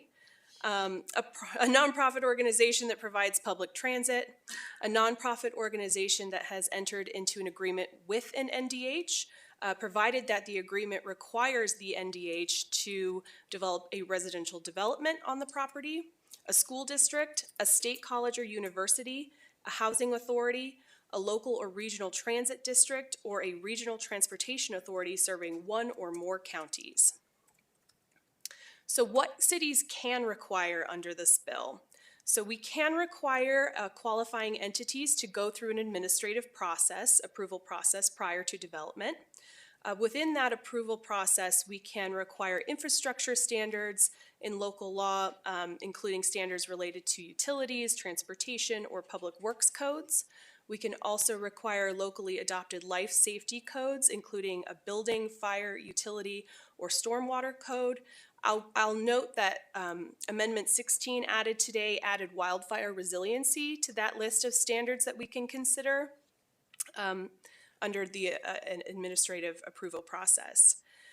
We can require regulations related to human and environmental health and safety, including oil and gas setbacks, floodplain regulations, and airport influence areas. We can require generally applicable requirements for the payment of impact fees or other similar development charges in accordance with law, or mitigation of impacts. We can require a statement by a water or wastewater service provider regarding the provider's capacity to service the property as a condition of allowing a residential development. A city could require inclusionary zoning ordinances, deed restrictions, community benefits agreements, development agreements, or other affordable housing policies or standards as part of that process. Cities are allowed to ask as part of our initial development application that an NDH provide documentation that it meets any one of the criteria listed in the bill to be determined as a nonprofit with a history of providing affordable housing. So what we cannot require or deny. The city could not deny a residential development based on height if the tallest structure is no more than 3 stories or 45 feet tall. Or it's compliant with the height requirements of the property's zoning district or any contiguous residentially zoned parcel. So anything touching one side of a building, for example. We cannot restrict the number of dwelling units unless the same standard is applied to all similar housing within the jurisdiction. We cannot deny a child care facility or a social education service if they are allowed by right or conditionally in the zoning district. And development standards must be equivalent. So the city could not apply a standard to a residential development on a qualifying property that are more restrictive than those applied to similar housing elsewhere in the jurisdiction. They include a list within the legislation of standards, but that list is not exhaustive, so it could include more. I've listed it on the side here. It includes property line setbacks, lot coverage or open space, on-site parking requirements, number of bedrooms in a multifamily development, landscaping, screening, amongst others. I will just add also that Amendment L15, added today on second reading, added solar access to the list of standards that may be applied but must be equivalent. And that was in direct response to a request from the city. So benefits and drawbacks of the legislation. Some key benefits. This may encourage the new development of affordable housing. Zoning changes and development review processes can be costly and time-consuming in some jurisdictions. This can be a deterrent to people running nonprofits and churches in the city who may otherwise be interested in developing residential property. New administrative processes may encourage the development of new housing by these nonprofits and churches. The development of new affordable housing would contribute to the city's affordable housing goals, It could help Boulder reach its target of 15% of affordable housing by 2035. It does align with broad goals laid out in the Boulder Valley Comp Plan. The draft plan and land use map update contemplates policies which in concept would make zoning changes to allow for denser affordable housing outcomes on nonprofit lands easier than it previously has been. Policy objectives for the Boulder Valley Comp Plan align with the purposes and intents of House Bill 1001. However, of course, the mechanism for achieving those outcomes differs.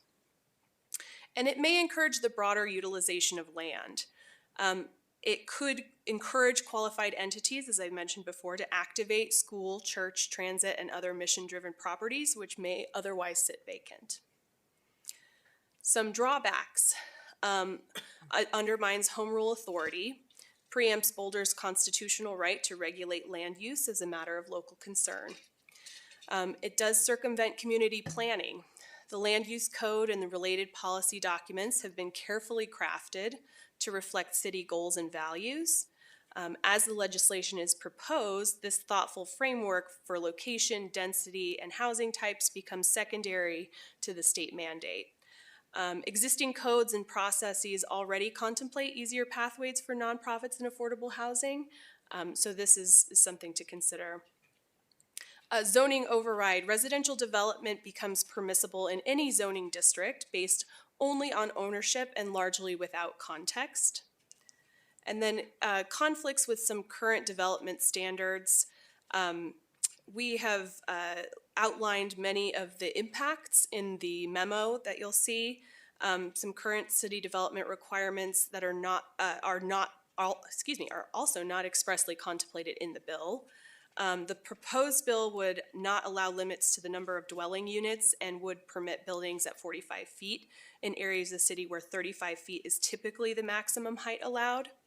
The allowance for additional height also raises questions about how to implement the city's community benefits requirements related to increased permanently affordable housing and solar access in neighboring properties.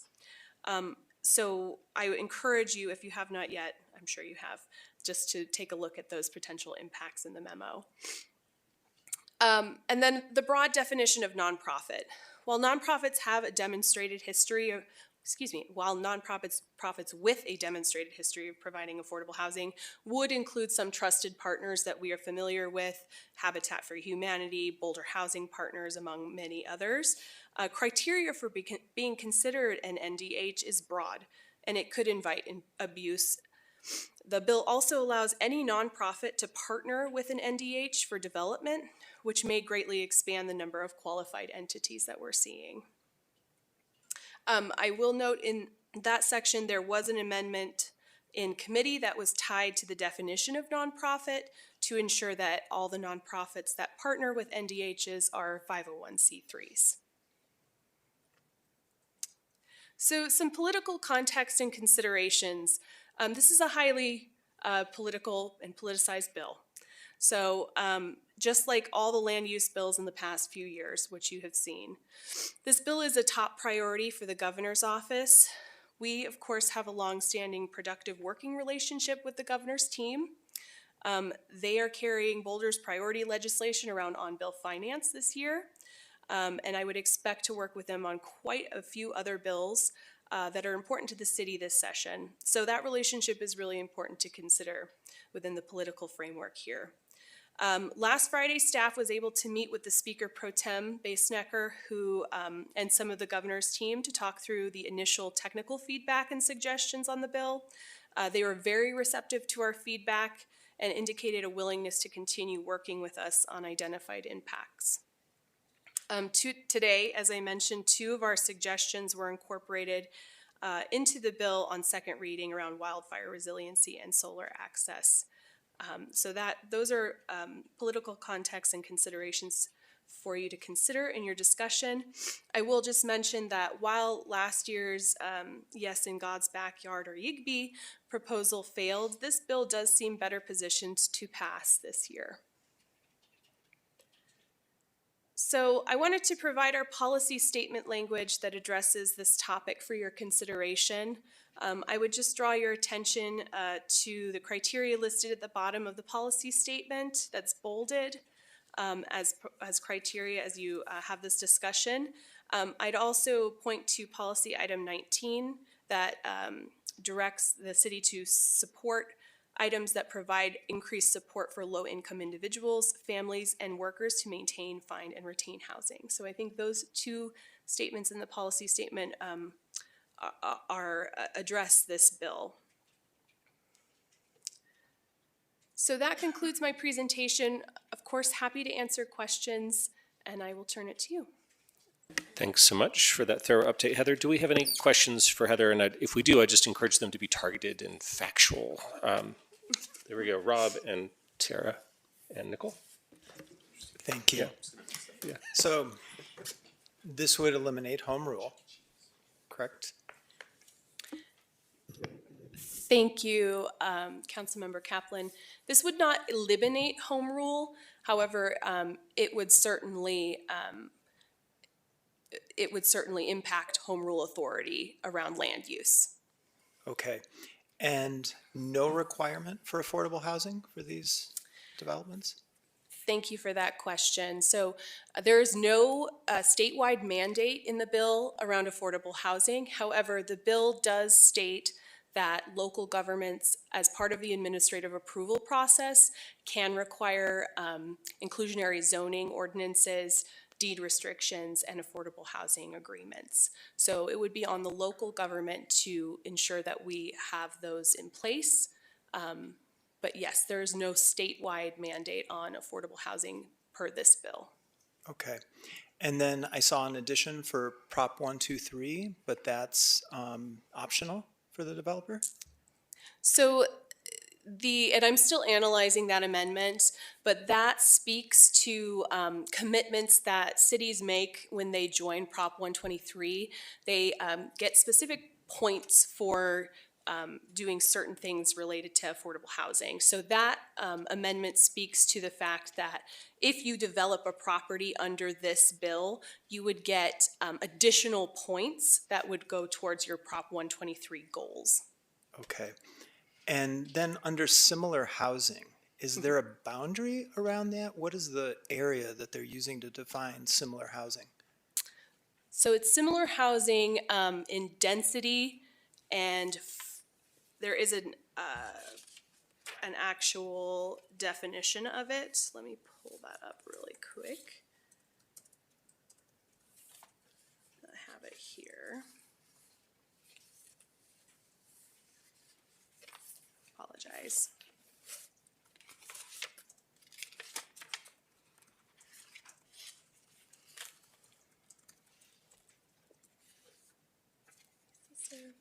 I have too many documents in my hand.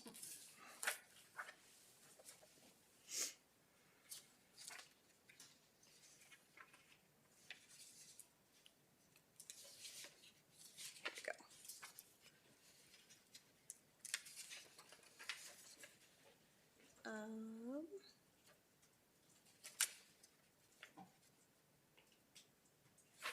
I believe it's density and form. So it speaks to similar housing within zones.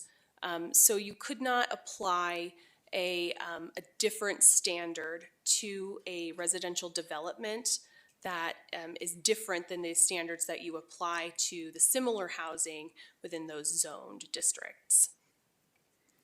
So in a residential one, wouldn't that preclude that? That may be something that I need to hand over to Brad and his team. I'm not familiar with residential one. Rob, what was the question exactly? If you're in a residential zone, like for an example, on Evergreen and 7th, there's a church, a random church in the middle of the neighborhood. What can the housing look like there since it's a single family neighborhood? Yeah. So You guys want to take that? I think I may have an answer, but Brad, go ahead. Oh, please. Well, just I'm eager to hear. is my understanding, correct me if I'm wrong, is that you could build a building that was the same shape as the other buildings in that single-family neighborhood, except that it could go up to 45 feet tall and it could have multiple dwelling units. Yeah, so Brad Mueller, Planning and Development Services. The same setbacks, the same like lot coverage, But not the same shape. but Just a lot taller. yeah, but taller. Yeah, but taller. Sorry, Brad, go ahead. No, that's great. Brad Mueller, Director of Planning and Development Services, that's fundamentally true. And I think that is kind of the mental picture that we're trying to understand is, you've got a pattern of lower profile housing, and this would be next to it, even though it would meet setback and things like that. But yeah, that's the essence of it. To get to the factual answer of the question, yeah, Tina? So would solar access then come into play if that building were to block the solar access of the neighboring building, then it would not be able to go to 45 feet? Would that preempt the height? So they did just add solar access to the list of requirements that you could consider as long as they are equivalent standards. So as long as you have that standard everywhere in the city, you could consider that as a factor. And everywhere in the zone, not the city. I'm sorry. Right? Yes, thank you so much. Within the zone. Tara. So as far as the shape goes, can you put a block, rectangle or square in that area, let's say that church that he's talking about? Because when you say shape, are you saying the shape of the actual structure has to look like the other shapes? Or isn't there absolutely no architectural requirements on this bill? You can impose the same requirements that you have for other housing in the area. So it would still have to have the same setbacks, and it would have to, our compatible development rules would still apply, I think, which means you have to have a setback, and you can only, they get very complicated. Can you get a was it 3-story or 4-story? 3-story and 45 feet. 45-foot block with setbacks? I guess what I'm saying is are there any architectural requirements? This bill doesn't speak to architectural requirements, but in terms of equivalent standards, if we had architectural requirements, I would anticipate that we could require those because they are equivalent across all zones, within the zone, excuse me. Rob, did you have more? Yeah, it would Yeah, I have. include. Could an entity, an NDH, land lease to another entity to build, to develop? The bill speaks to the property owner, so it needs to be owned by an NDH in order to develop. The bill does not speak to whether the property could be leased, so I don't know the answer to that, and I can clarify that for you if that's something you'd like. Okay, and my final question, I just want to clarify, there would be no community feedback. Because the properties are subject to an administrative approval process, an administrative approval process does not allow elevation to a public hearing or decisions by an elected body. So it would go through an administrative process by staff that would speak to objective standards in law. Okay, but somebody like RTD could take part of their parking structure, take it down, build affordable housing, and that would fit into the TOD. I believe that RTD would be a qualified entity, and so yes, they could develop on their land residential development. Okay, thank you. Tara? Thank you. So is it possible then to get market rate rentals? Just market rate rentals? Yes, there is an... Because I know we need so many more of those. No, I'm kidding. Thank you. So as part of the affordable housing requirements, because Boulder's inclusionary home program does allow for a cash in lieu standard, a developer could pay the cash in lieu and then develop market rate homes. Okay, they would be rentals though, or it can be ownership as well? I believe it can be owned or rentals. Okay. And so getting back to the architecture, you know, I'm obsessing on that, right? Okay, just to be clear. Just getting back to the architecture, if I would assume at this Evergreen Church that really you can build whatever you want there. We don't have restrictions on architecture here, do we? I would ask, that's not something I'm familiar with.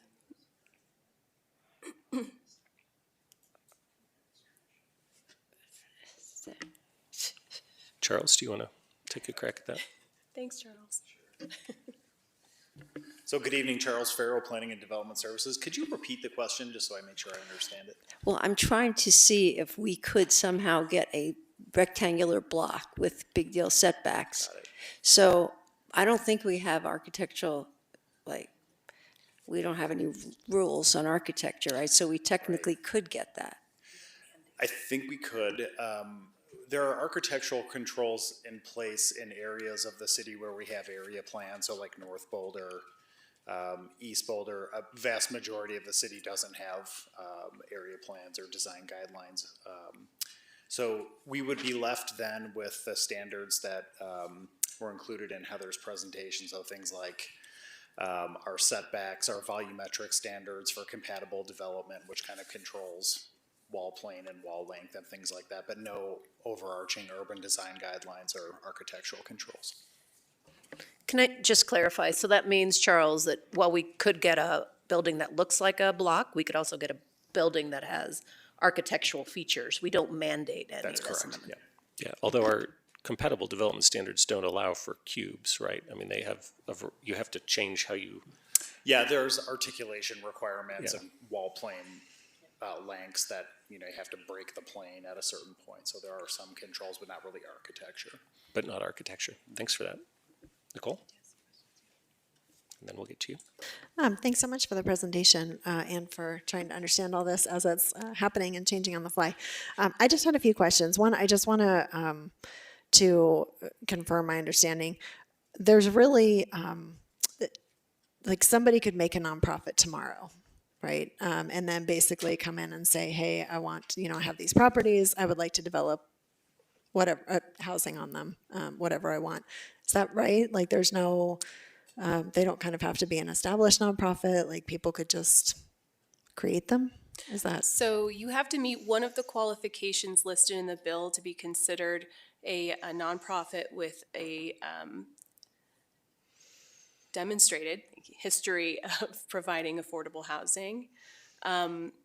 You have to also own the property for 5 years, I believe. Yes, own the property for 5 years. Before you can, no, excuse me. Let me just double check that.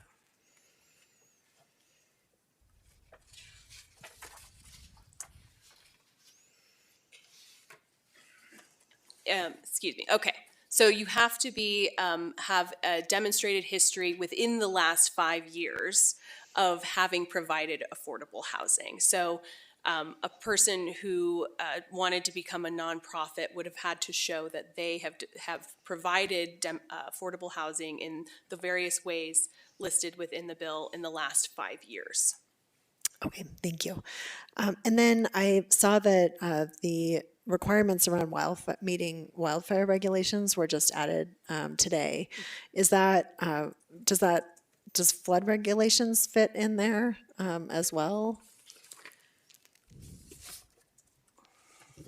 So the bill speaks to locally adopted life safety codes, including building, fire, utility, and stormwater code. I would anticipate that flood would fit within that context. Okay. And you have floodplain regulations up there on the Oh, slide. got it. as well. Okay, sorry, I missed specifically that. Yep. On the top right square. Okay. There you go. Rest of square. Thank you. There, thank you. Let's see. And one of the questions, we could make these changes here in the city if we wanted to, right? Like we don't need the state to unlock this for us. These are changes that we could make here. Is that right? I anticipate the city could make those changes. We decided if we to. if that was a desire. Yes. Okay. And then how much would this impact our city? I mean, is this a need that some of our nonprofits have expressed? Are they looking for this kind of change? There are several nonprofits that have listed support for the bill. I do not believe that any of Boulder's, but let me just double check myself when I say that. I know Habitat for Humanity has supported the bill. The Colorado Coalition for the Homeless, but I do not believe any Boulder-based nonprofits for affordable housing have taken a position on the bill. It is hard to know how much this will be utilized. Kind of asking around with various partners, it's very hard to know. It could be utilized quite a bit. It could not be utilized hardly at all. So we won't really know until this it goes into effect. Yep. Okay. Thank you. And then, are there any accommodations for cities that have done really inclusive and extensive planning? I mean, we've been going through this 3-year Boulder Valley Comp Plan update. It is an incredibly inclusive engagement. We are having all kinds of conversations, bringing many, many, many people into these discussions. Does anything come of that? Like, is there anything that says, okay, you've done this, we will accommodate these conversations that you've had? Thank you for the question. So the bill itself does not tie anything to a comprehensive plan. We did, as staff, share that feedback with the sponsors, and they were very open and receptive to addressing some of that. Recognizing that that comprehensive plan really identifies the areas that are suitable for density and suitable for more development. So they were interested in having further conversations around that piece specifically. Thank you. And then I've got one more question. So everybody has been starting to do these housing needs assessments, right, regionally as well as within cities and things like that. Is there anything in here that says that the housing would need to meet a need that is established in the community? No. Okay, thanks. Mark? The purpose of this bill is to enhance the creation of affordable housing. Is that correct? But there's no requirement that anybody provide affordable housing. Is that also correct? There's no statewide mandate that these developments be affordable. It would lie on the local level to ensure that they would meet affordable housing standards. But yes, you are correct. There is no statewide mandate in the bill requiring affordable housing. So we can end up with many fairly intrusive projects that are simply market rate rentals, as we see all the time. Am I correct?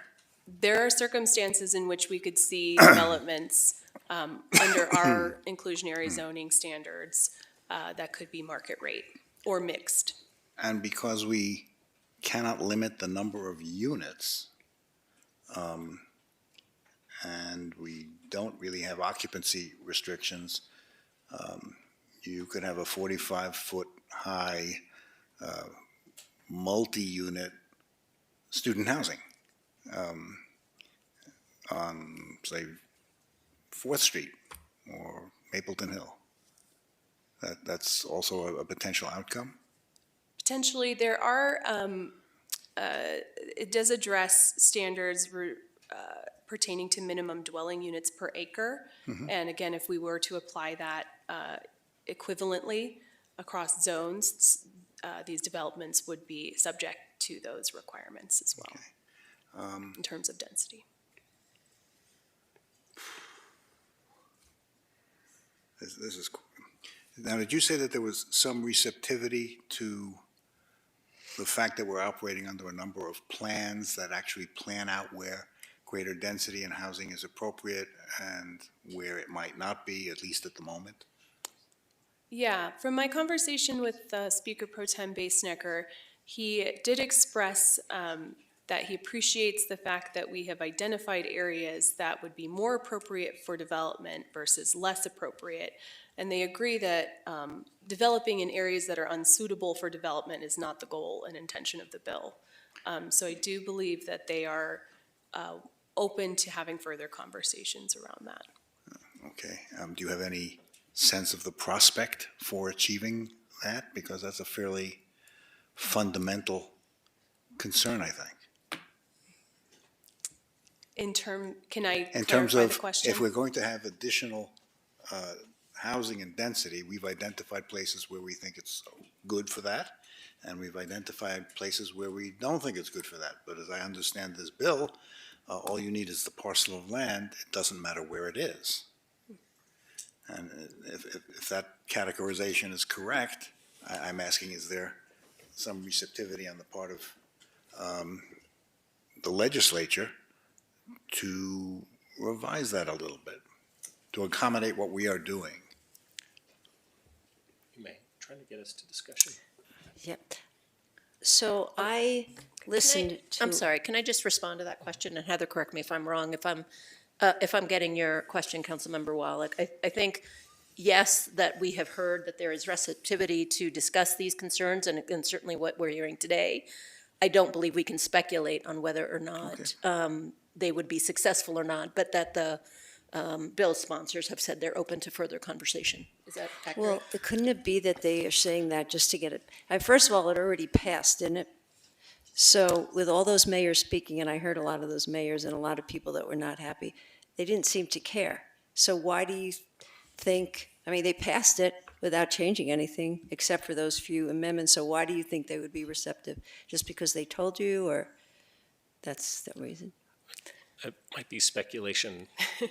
So in terms of where the bill is in the process, the bill passed its first committee in the House, and it also passed second reading in the House. It has to go through third reading, and then it will go over to the Senate and complete the same process. So it will receive a committee hearing and second reading in the Senate. So there is still time for discussions, and the sponsors in our conversations have made it clear that they are willing to discuss and make changes to the bill throughout the process. So I can comment on that piece. Okay, Mark, good enough? I'm done. Great. I've got a question. So I wanted to surface something that we were exchanging emails about earlier today, Heather. So it came to my attention that as written, the local governments that are subject to this are not just municipalities, but also counties. Is that right? Correct. And so if there were a parcel in the unincorporated county that had water or sewer service, it would also be eligible for the development contemplated in this bill. Is that right? That is correct. Okay, very good. Well, when we get to discussion, I'll have things to say about that. So that's all I had. Tina? Yeah, just a couple things. One is just clarifying that this would not apply to HOAs in the city. So HOAs, as I understand them, and Roberto, feel free to jump in at any point, are private contracts. So this bill does not address anything to do with HOA covenants. So I do not believe that this bill would impact HOA requirements or covenants. Okay, and what about districts like the Knollwood district? And I know, because we just talked about that, and they have some agreements. Would that apply to that district as well? I am not familiar enough with Norwood to understand what contracts they have. We can certainly get back unless somebody on staff has an answer to that. But as a separate entity, we would not have necessarily control other than they have some obligations to comply with some of our codes. Brad, maybe you have a better. Yeah, I might. Brad Miller. So Knollwood is the metropolitan district, is it? Yeah. So metropolitan districts don't have any land use authorities, generally speaking. Okay. So it's a little bit apples and oranges. I'm sure there's some nuanced overlap, but generally not. Okay, thank you. And then the other piece is it clarifies in the bill that you cannot build a shelter or temporary housing. What does temporary housing look like? And so you couldn't build could you build an attention homes? Is that considered temporary? Is that long-term? That is a great question. I don't know what temporary housing means, or if there is a separate definition in legislation of temporary housing. There may be, and I can clarify that and get back to you, unless anyone on staff knows. And I would imagine that would be considered transitional housing, and so we would have to think about how does that fit into it. So, Right, and we might want to call it out specifically then, because I think so many of these words can be interpreted in different ways, and some of them have definitions, but some don't in the bill. Appreciate that. The other piece is, you mentioned that we already do have some review processes that make it faster and easier for nonprofits. Could you expand a little bit on what those are like? I would invite Brad maybe to address that item. Thanks, Brad. It's getting a workout in. So, no, that's all good. So Brad Mueller again. So as a matter of policy, the city and the department, specifically Planning and Development Services, has had affordable housing as kind of the top of the pile, if you will, and priority for review. That's going to become even more true with Proposition 123, which mandates that actually happening. In theory, that doesn't have to be just a nonprofit, because of course other entities could do affordable housing, but in practice, that's the case. Okay. All right, and then another question I had is, so I listened to the testimony the other day, and a lot of people from the nonprofit community were actually testifying in support of density near transportation. So it was if they were testifying for 123. Did the sponsors speak at all to why they've sort of shifted to increasing density in places that, based on land values, are probably going to be further from transportation than what we were shooting for a couple years ago? Like, what's the strategy there? So we did not speak to the sponsors specifically about that topic. I will just say that I think that increasing supply has been a goal of the administration, and increasing the supply of housing in general to make it more affordable has been a key strategy for the administration. So whether it fits into that may be something to look at, but we did not have those conversations specifically with the sponsor. But you are correct, it does not tie specifically to transportation, areas served by transportation. Okay, thanks. No, we've got a question for Matt, and then hopefully we can get to making a decision here.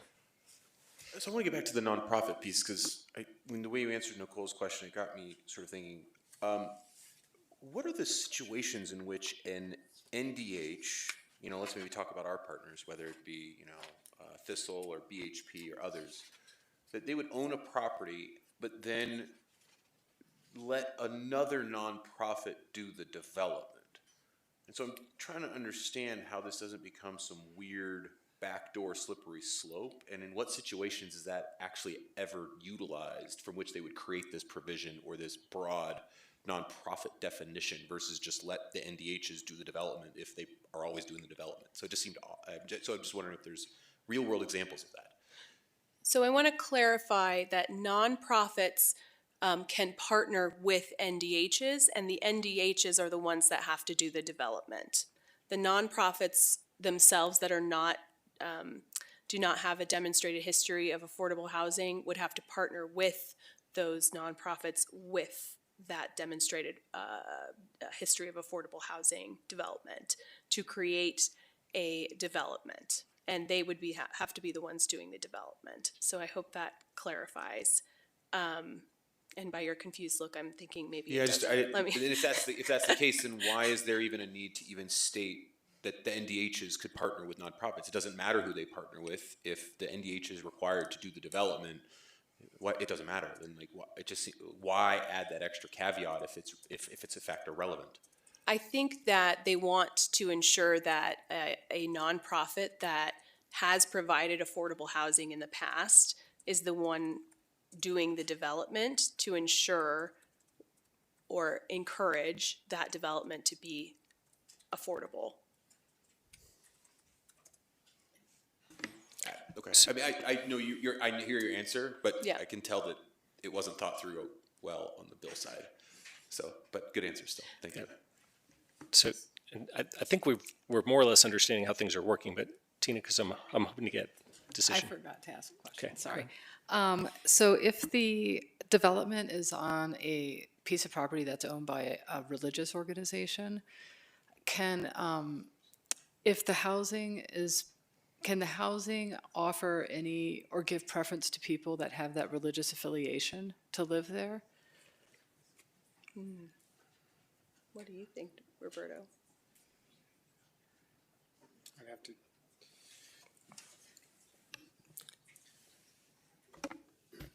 Roberto Ramirez, Deputy City Attorney, we'd have to do some research on that issue. Okay, I mean, that would be something I'd be really interested in, is whether we were creating housing that might not be open to all members of our community. And then the other piece is just confirming that any market rate housing built on these tax-free properties would be subject to our property tax, and the affordable homes would not be subject to property tax. Is that what that would look like? So property tax for non-profits and charitable organizations is tied to the use of the building. So if it is being used for a charitable purpose, then it would not be subject to property tax, as I understand it. Similarly, there are affordable housing tax credits in statute. And so if it is being used for affordable housing under the circumstances laid out in current law, it would not be subject to property tax. However, if it is being used for market rate and it is not tied to the charitable cause in any way, then they would continue to pay property tax. So if a church used the property to house their staff, but they paid rent, would that be considered a charitable cause, or would that be considered a market rate because they're paying for a house just like anyone else? I'm looking to Roberto, but I think we would need to look at that specific instance. Certainly they're allowed to create housing for, you can create a teacherage, as they call it out in statute. You can create housing for a priest or a religious leader on your property. But as to whether they pay rent and it's market rate, I don't know the answer to that question right now. And I have a slightly similar question that I know you probably won't be able to answer because it was just added, but in the case of the BOCES, and a BOCES is able to buy property, and now they would be able to develop the land, and they've also been really taking some interesting ways of thinking about different types of educational systems. I'd be curious to what extent they can develop property and whether they can restrict who can access those housing units. We can similarly look into that. Thanks.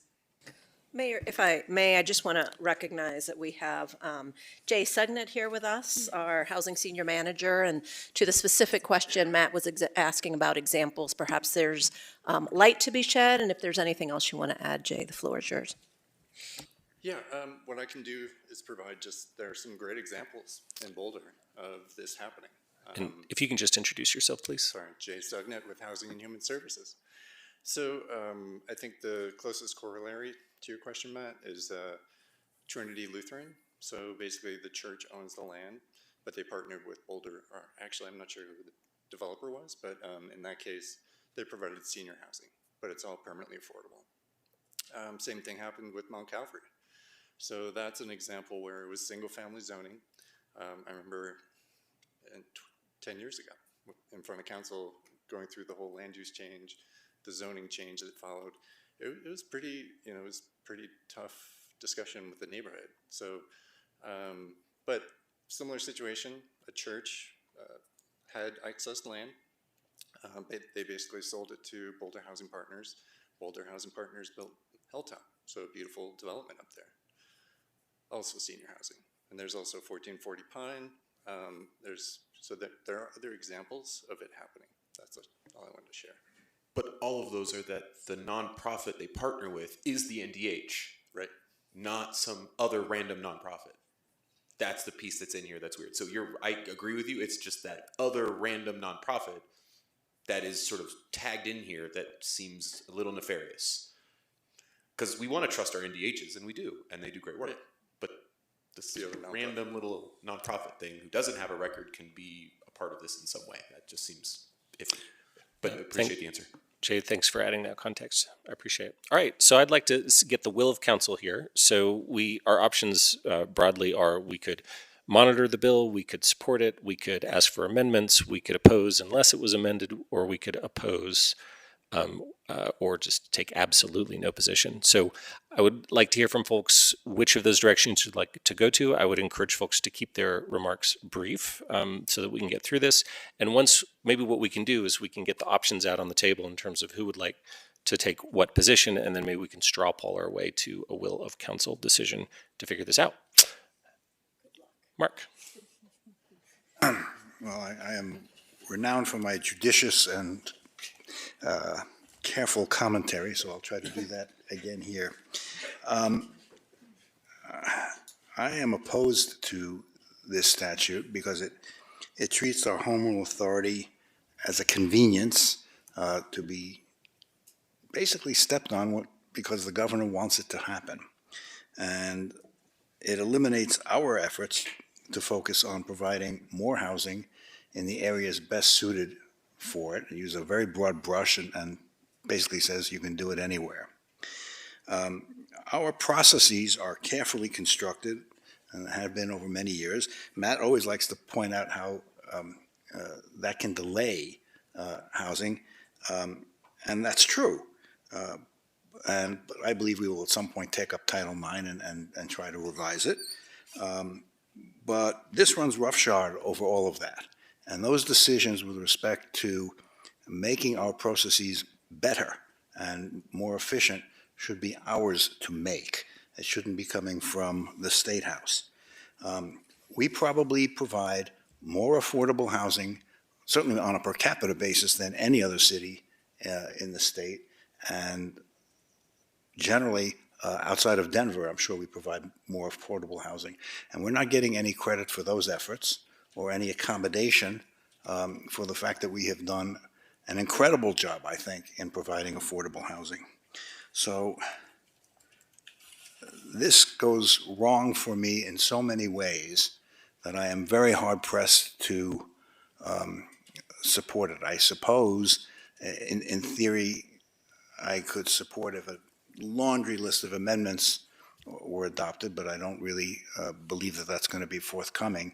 And because I don't believe it's going to be forthcoming, I am in favor of opposing this bill. Thanks for that. Nicole? And then Matt. Yeah, this was a great, thank you for answering our 100 questions, first of all. I think that nonprofits can be really valuable partners in meeting some of the specific needs that we have in the community. I think about low-income senior housing, for example. But that sort of requires that they are noticing a need and meeting it, right? And I see nothing in here about actually having a specific need that our city has that they are going to be fulfilling. And that makes me a little bit hesitant. I also share some of the concerns, having seen this BVCP process unfold. The work we're doing with engagement and getting the community involved in this conversation is really extraordinary.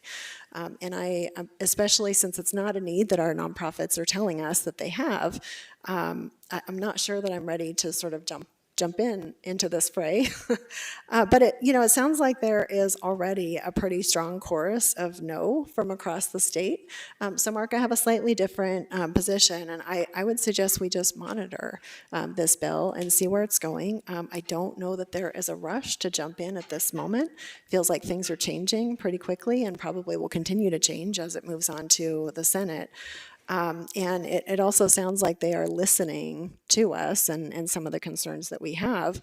So I think rather than giving a laundry list of amendments or something like that, we can just continue having some conversation, share out the 100 questions we had tonight, and see if anything changes. But I think that just monitor position seems to have served us pretty well in getting to this conversation. I would be curious to see how it evolves. Yeah, I think that's kind of where I'm at. May I colloquy on that for a second? Briefly, yes. Well, yes, briefly. My only concern, Nicole, is that as we are monitoring, this bill moves away from us and we find we are presented with a bill that is coming up for passage and signature, and we're still monitoring. And so I would prefer not to do that. Thank you. And I wonder if we could just have some triggers of maybe when it would come back to us to have this conversation again, hopefully with less questions. But I think, we don't, they are clearly engaging with us regardless. And I think if we just took an opposed position, they wouldn't. It seems like they are very, Heather, you mentioned this seemed like it may get through. I think it would be good to be able to stay in a position where we're not necessarily advocating one way or another, but monitoring and having conversations about what our concerns are as they arise. Thanks for that, Nicole. So yeah, Matt.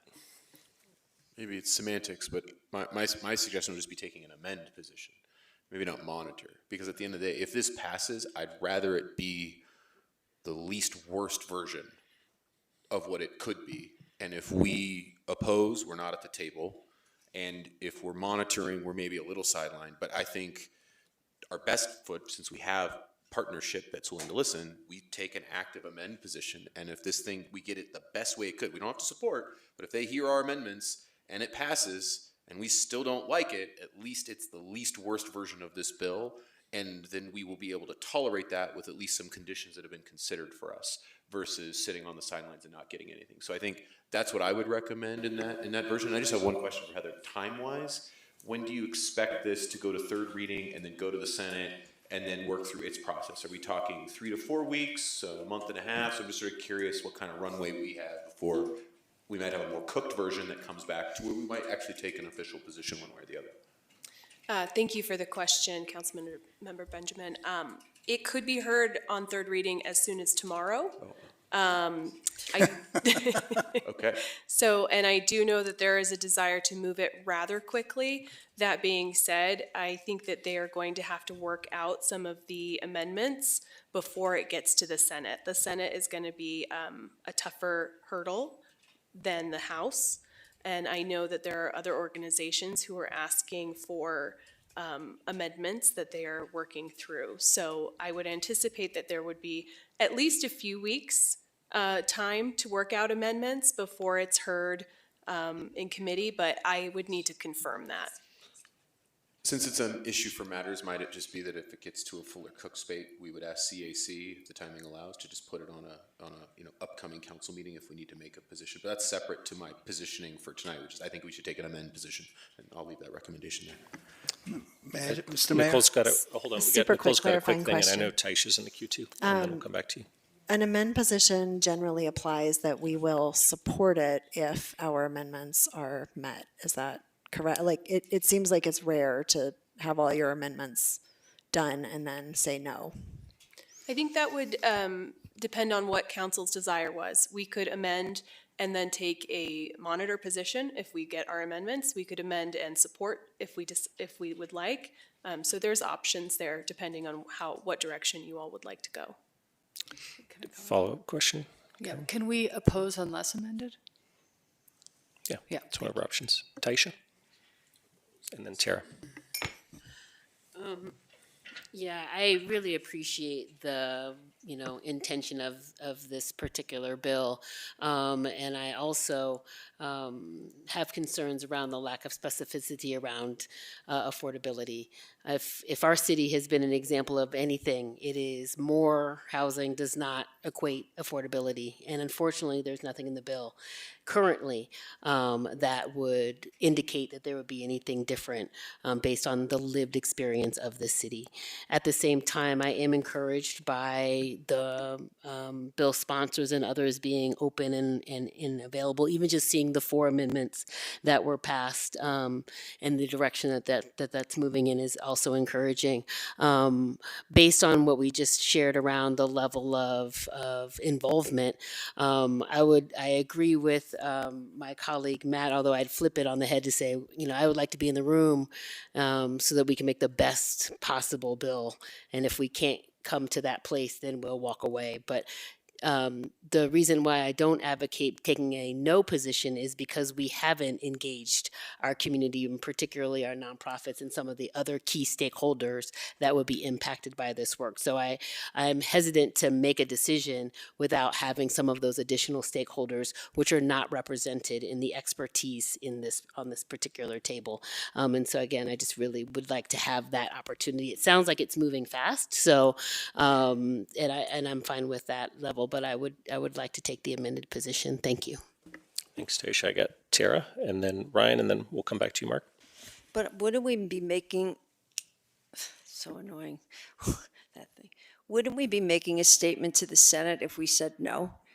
I'm just throwing that out there. So I'm just going to say, obviously, with all my comments, I don't really trust human nature, so I'm not going to say that I think that we have site review. We have enough trouble keeping control. Never mind, no site review, no form-based code. In what world do we think we're going to get housing that we want? I think this is like a fairy tale. I'm just saying.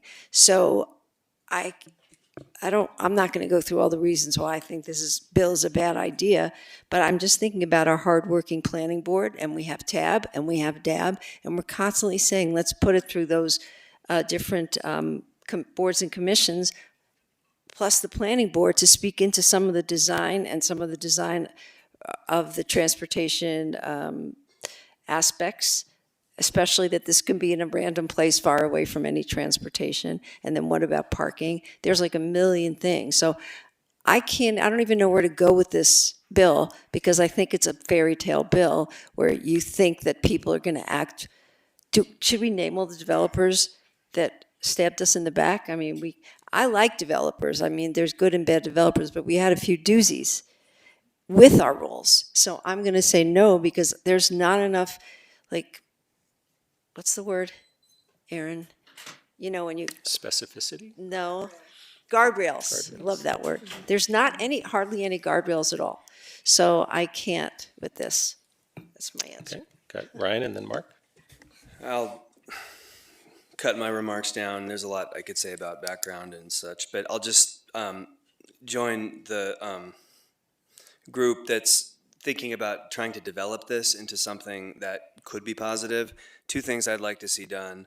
One is that there should be a provision that would drive whatever uptake there is into urbanized areas, and to protect it from being in sprawl and in rural locations. Ideally, it would be transit oriented, but I think there's a real deficiency in that, lacking now. And then the second thing is I'm with Matt in being really concerned about this sort of nonprofit association, what seems like a loose requirement. I'm just really worried that this could end up, if we don't really tighten the sort of ownership and governance of it, it could end up somehow that investors are owning this. It's a private equity play somehow, and so I think there is something important in the spirit of this, and we do owe it to be bold and experimental with how we're going to create more middle housing. So I'm hopeful we could try to develop this, and those are my two key points. Thanks, Ryan. You had a follow-up, Mark, and then I'll call on myself. Yeah, I was actually very tempted by Tina's comment about oppose unless amended. I thought that had some teeth to it, but at least opened the door for further conversation. You know, we're always talking about the impact that Boulder has when it issues its statements and uses its voice. And I think this is an appropriate time for Boulder to use its voice. I think other municipalities will take some heed. And I'm not looking to kill this bill in its entirety, but boy, does it need revision, and it's not geared towards the specifics of our community. And I don't want to be telling people who like to come here and speak to us about projects, your input is no longer required. Thanks for that. Okay, Rob, then I'll call on myself. I'll try to be brief. It seems like there are a lot of potential unintended consequences with this. I've heard you talk about their intentions, but intentions versus reality. And when you get greed involved, you get money involved, you get ROI involved, it trickles in. It is what it is. I feel like the Boulder Valley Comprehensive Plan, from my short time being exposed to this, what staff does, the community input is so powerful and so impactful.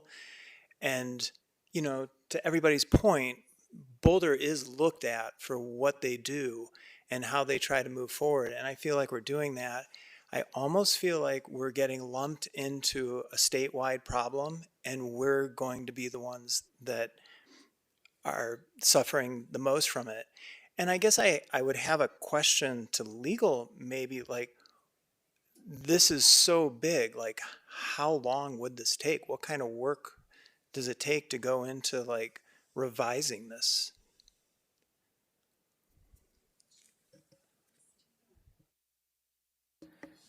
I don't know, Brad, if you want to take a stab at that. Brad Mueller, I think I've missed what this is that would take time to revise the bill, or? Revisions, yeah, to the bill, providing input. Oh, I thought Right? implementing. No. For us to actually do an amendment for the bill, it just seems like we as council and staff would have such a rabbit hole to go into to find all these unintended consequences. I'll take a first stab, and then Heather's going to correct me. We are used to dealing with ambiguity in state law. I think it's comedy night. But I think we have had a history of being able to work very directly with some of the bill sponsors. This is a more compressed time frame than we frankly had the last couple years. There are things that could be identified. You've identified some of them. We've identified and had those conversations. It's always a challenge, council member, to administer something, and one of the things that we've tried to offer constructively in all discussions is just a perspective of the administrability of particular bills. But I don't know that I can answer your question directly, other than, you know, we recognize that's always a challenge. And I can add to that. I apologize. I thought you were talking about implementing the bill in our own codes, not the legislative process. Sorry, Brad. So we have, as I mentioned, offered feedback, technical feedback to the sponsors. So that process is already in place. We are going to touch base with them again next week to talk about the bill, the amendments that were passed. I think we saw 2 amendments that spoke directly to the feedback that we have already offered the sponsors today on House second reading. And I would expect that good faith to continue throughout the process. So next week we will continue those conversations around whatever council identifies, and then also some of that technical feedback that we've provided. So were you asking kind of how long that process will take? I'm struggling with how long it's going to take for us, council, to come to the details of what we want amended without missing something that's going to be an unintended consequence if it gets passed. So I can chime in. Rob, I think we could take a stab at that tonight, and I'm about to make a suggestion in that area. But we also have the feedback loop of the Intergovernmental Affairs Committee, and if necessary, the full council, because this will not happen instantly. So I think there are other opportunities for us to provide feedback. Thank you. Okay, I'm going to go ahead and call on myself, and then we'll go to Tina, and then Nicole has a follow-up.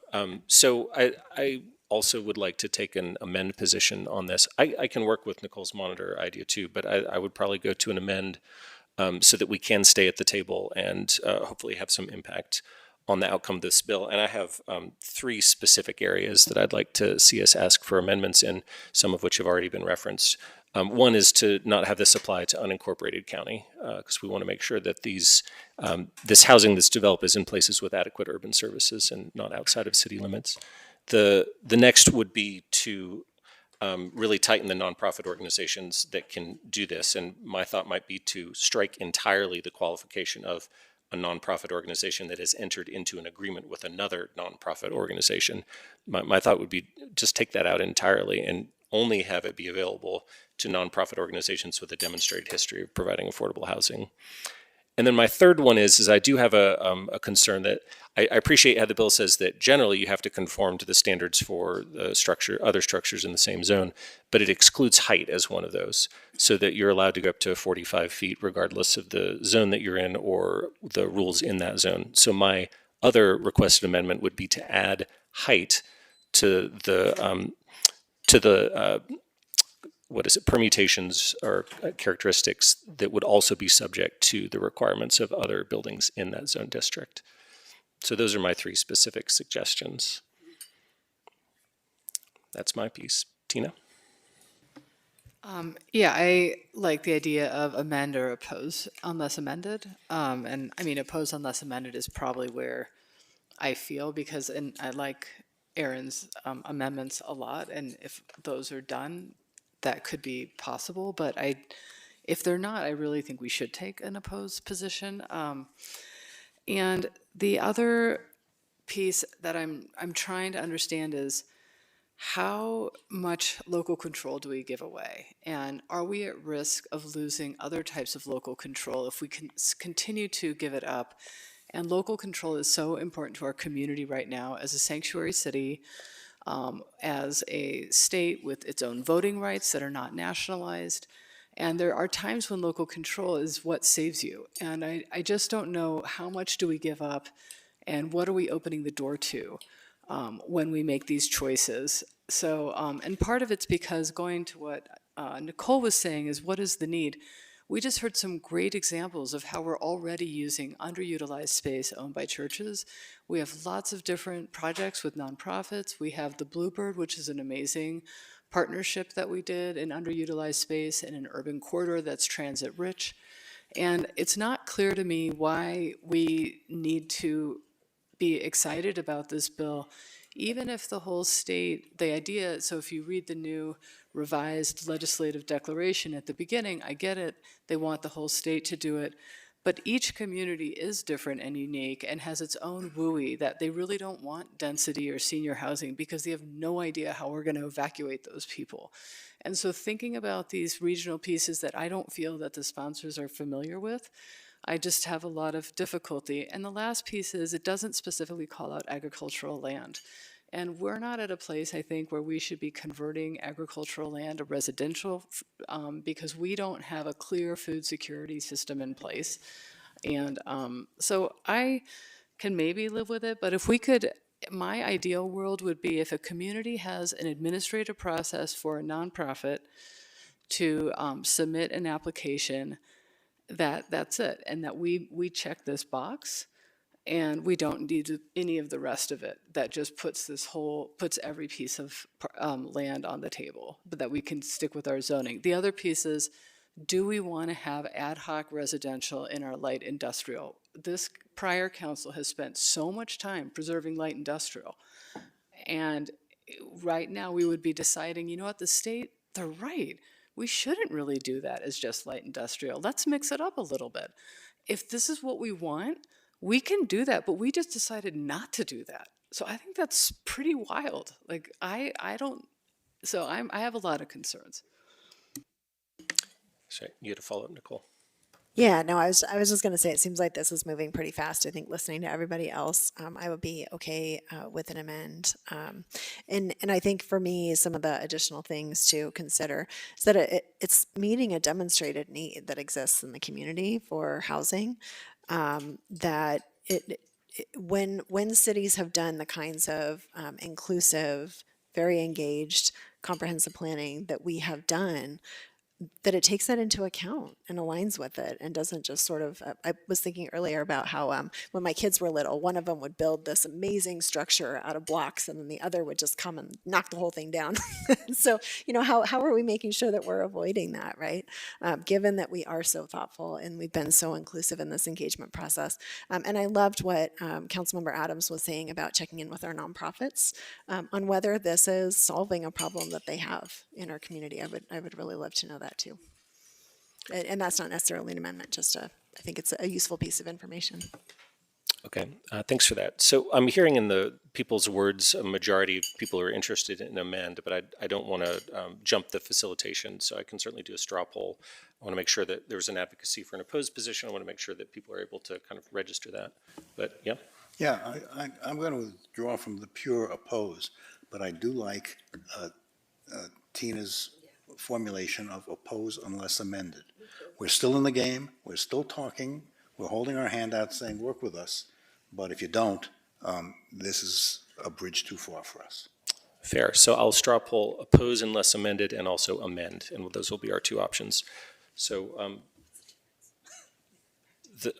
there's a difference in terms of, I mean, in one case we're opposing unless it's, in the other one we're saying we'd like these amendments and then we'll talk further. So it's, I mean, I think we're very close to this, I think. So all in favor of oppose unless amended, raise your hand. And we got 4. And all in favor of amend, raise your hand. So we got 5 on that. And then I proposed 3 amendments that I think encapsulate some of the discussion that we have. Are people comfortable with those, or does anyone add another proposed one? I think you had 2 and 3. Yeah, I think I incorporated your 2 into my 3. Okay.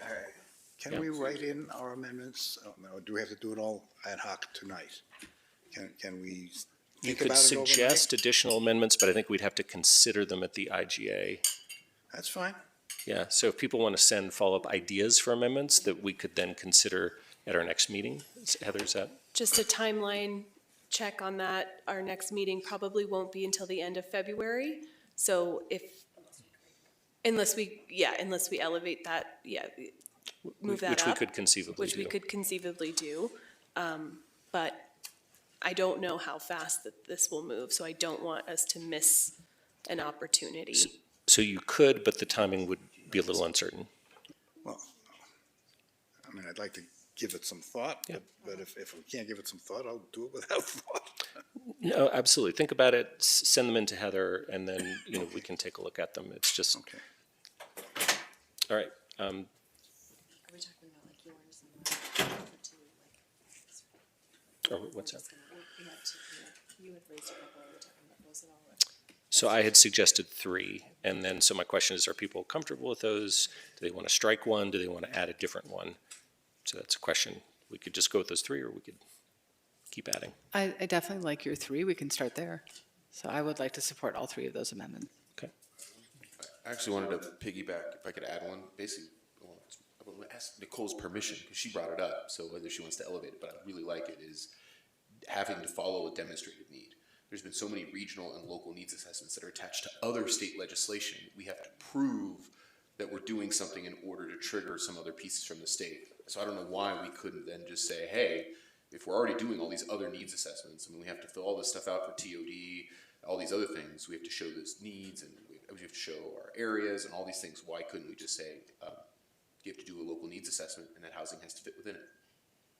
Or you could stick with the regional. I really like the needs assessment, because someone saying, well, we need luxury apartments and that doesn't meet a need, I don't know what problem we're solving here. So anyway, I don't want to scuttle it, but I really like the needs thing. I think that's maybe an important thing to ask for.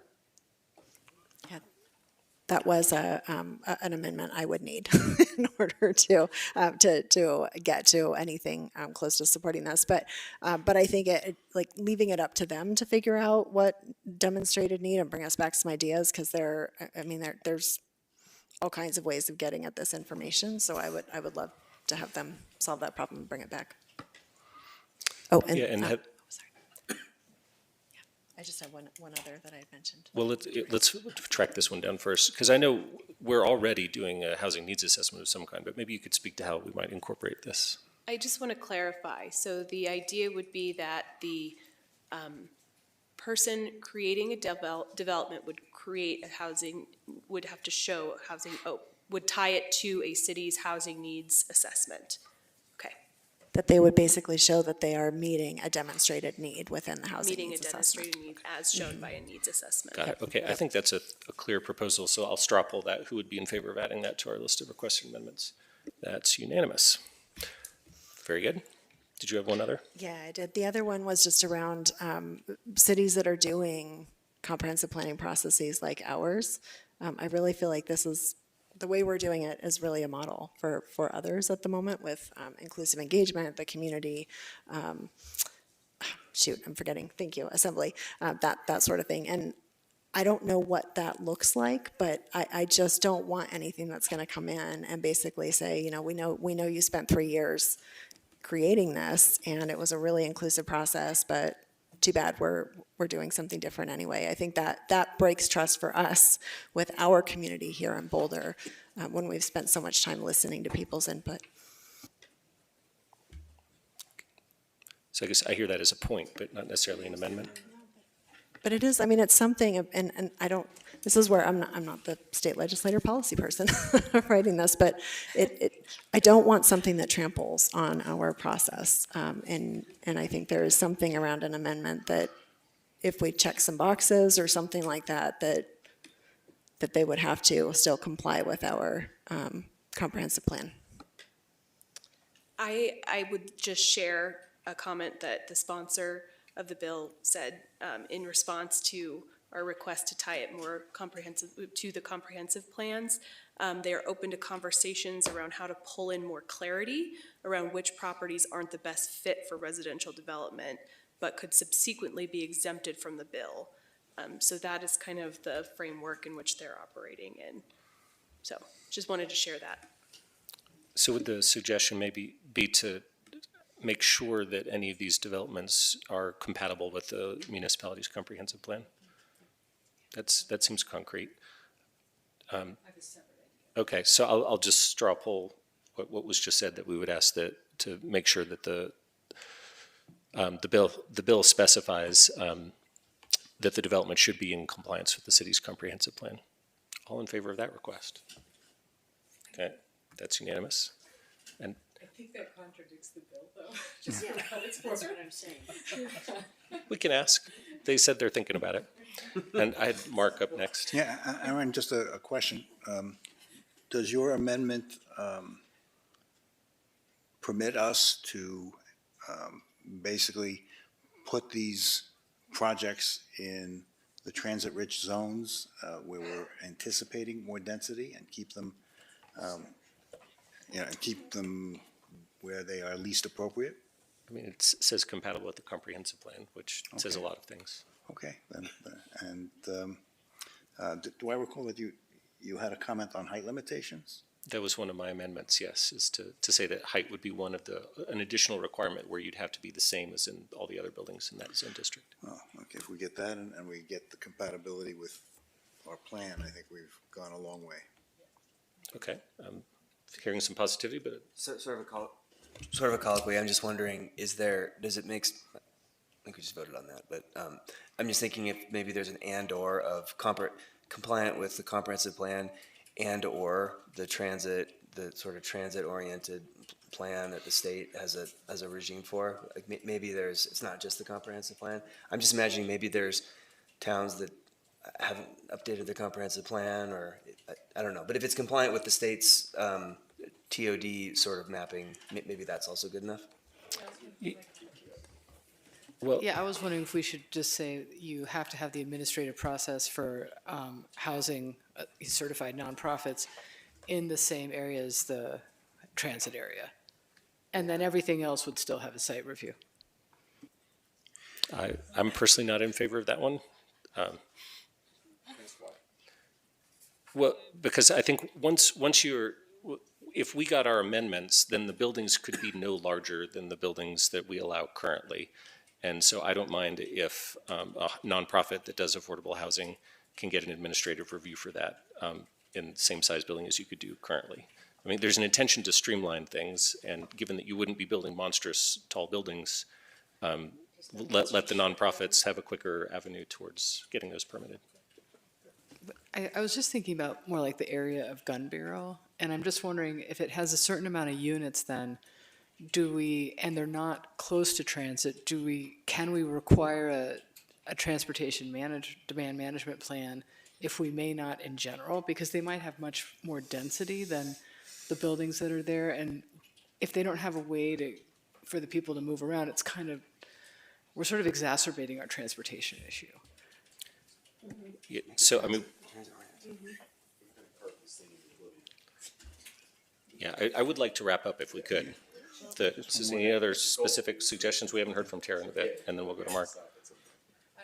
Well, my first thought is, so I think it was Tina that talked about the industrial zone. Can somebody think of an amendment? I'm not like that person. But I don't want to lose our industrial zone and just randomly put in non-contiguous housing, so I'm worried about that.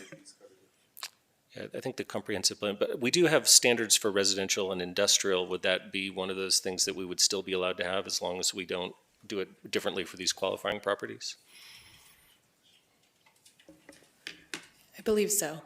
Okay, so I think that protects us because we already have rules about where you can put residential and industrial, and they're pretty strict. Okay, so then my next, you wanted colloquy? Oh, okay, so then my next question for all of us council is, if we get none of these, are we then going to say, fine, we'll just agree with it, or are we going to actually oppose it? That'd be a discussion for a future time. Can I colloquy on that residential industrial? Okay. I don't believe that this bill contemplates that. So I'm not 100% sure that's correct, that we can say that you can't build a housing development in a light industrial. Unless you do it, but we already do it for other kinds of developments, and it's saying that, the bill is saying you can't have additional prohibitions here, but maybe staff could get back to us on that question. According to what I heard. Yeah. And I would like to close this out if we could. This Mark? is my last comment. Is there an argument to be made that at some level of size and significance of a project, there ought to be some approval that comes back to this body? We're basically taking a good portion of our development in this town and basically saying, go on vacation, guys. You have no input. And sometimes, planning board doesn't, follow what we would follow. It does cap it at 5 acres. That's big. That could be 200 units. And I'm thinking at 200 units, that maybe we ought to have a say. Would you, are you requesting a specific amendment? Yes. If a project is over 150 units, candidly just making it up, the presiding body has the opportunity to weigh in on it. Okay, so I can straw poll that. We have a straw poll of things that have been suggested already, so I just want to make sure We're- we've only straw polled your 3 plus 1 more. That's all we straw polled. 2 more. But yeah, and now we're about to straw poll this one. A cap of 150 units. After which we can. For this. We can weigh in. Okay, all in favor of asking for that amendment, raise your hand. I got 3.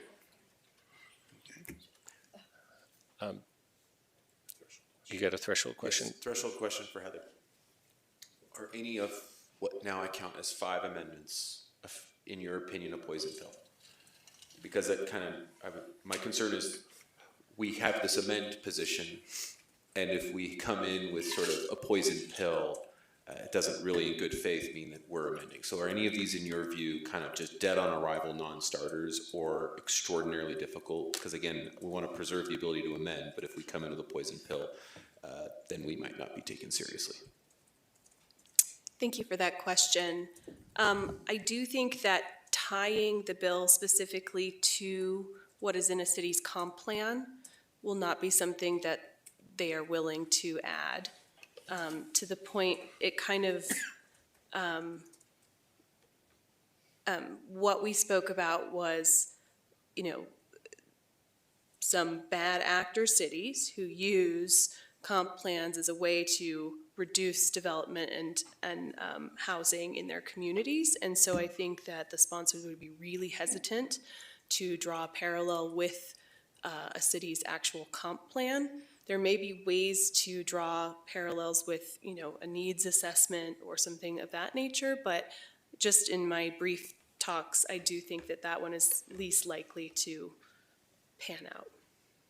So then can I ask a question of this body? I voted in favor of the comp plan addition, but I also want to be sensitive to having amendments that have a chance of succeeding and being taken versus a one that effectively will force our opposition to the bill without a serious consideration. So I want to be sensitive to that. So I would like to maybe reconsider, if we could, that comp plan amendment for that exact consideration, because I don't want to submit a poison pill in our attempts to amend. We're de facto basically taking an opposed position if we do that. Point taken. We can do a quick reconsideration. I will say you can ask for things that you don't get and still stay at the table and get other things. So, all in favor of removing the comprehensive plan from our list of. He's changed his own mind, so I was like, yes, I'll do real quick. All in favor of all in favor of removing that ask. Raise your hand. Okay, we got one. So I would love to finish this out. So. Can we conclude the discussion? Does anyone have any burning last things to say before we conclude the discussion? Yeah, me. I'm burning with telling you something. Did we decide that the transit-oriented development is just going to be in our comp plan big tent, or can we focus on that as outside of it? Because if they dump the whole comp plan thing, at least they'll listen to our request for transit-oriented development. Do you know what I mean? Yeah, so the and/or transit plan. Do you know what I mean? Yeah. Maybe what we could do is provide some direction that, along with the hope for compatibility of the comprehensive plan, would be a look at transit-oriented development to the extent that it's contributing to that. And seeing no other hands raised, I will go ahead and close that item out. Heather, thanks for bearing with us through that whole set of questions and discussion. And we can go to our last item from the matters from mayor and members of council. Oh. You did good. Good job, Mayor.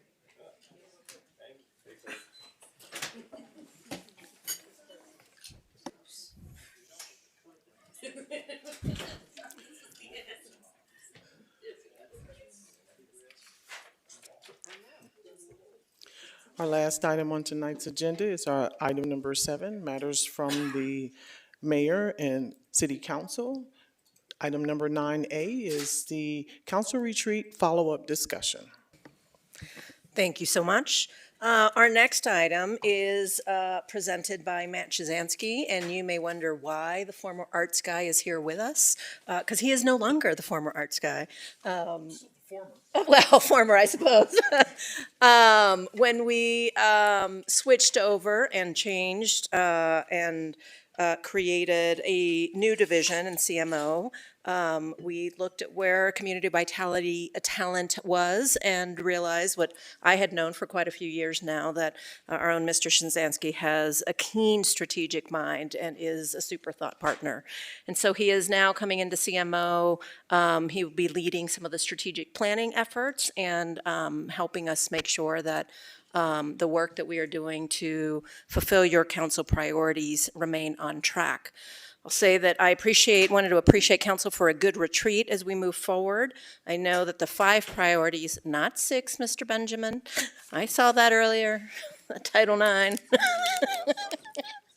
are moving forward with 2 of our priorities that were already longstanding, and so I pass it over to Matt Chizansky. Thank you very much for that warm introduction. And thank you, members of council, for letting us follow up on the discussion at the retreat and talk about the progress so far and where we're headed. We're going to do 2 things with this agenda item: is go through your priorities, talk about staff's interpretation of them, and the direction as we wrap up scoping these, and then also briefly touch on the process improvements that you discussed. So the goal for this meeting is around that follow-up. You decided on those priorities and took time to describe your intent and add details to the vision for each. Since then, staff has been forming the teams to address each and drafting project charters to define the operational tools needed to achieve your goals. Tonight, we would like to share those ideas with you. These are at a high level, and there's more work to be done to kick off all of these projects. This is our opportunity then to share the work so far and make sure the direction is clear and in line with your intent.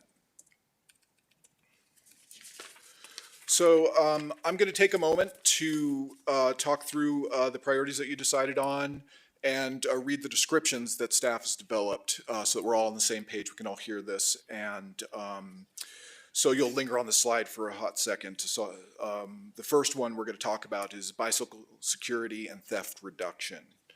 This is to create a coordinated, data-driven program to reduce bicycle theft and increase public confidence in bike parking and storage, focusing on measurable results. Matt, do we have a presentation? Oh, I'm sorry. I'm running slides right here. I thought it was totally fine. He has to be connected. Oh my gosh. I'm already done with this agenda item. Where have you been? All right. I said strategic thinker, not IT specialist.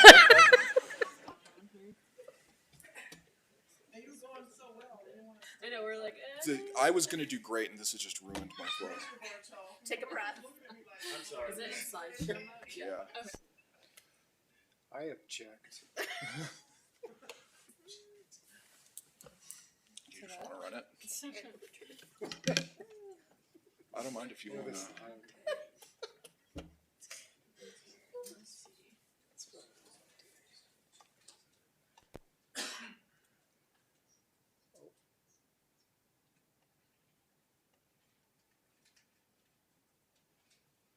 Hey.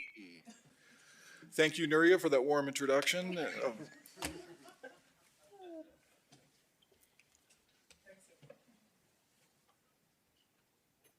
Okay, I feel good about this. I told you about what we're doing.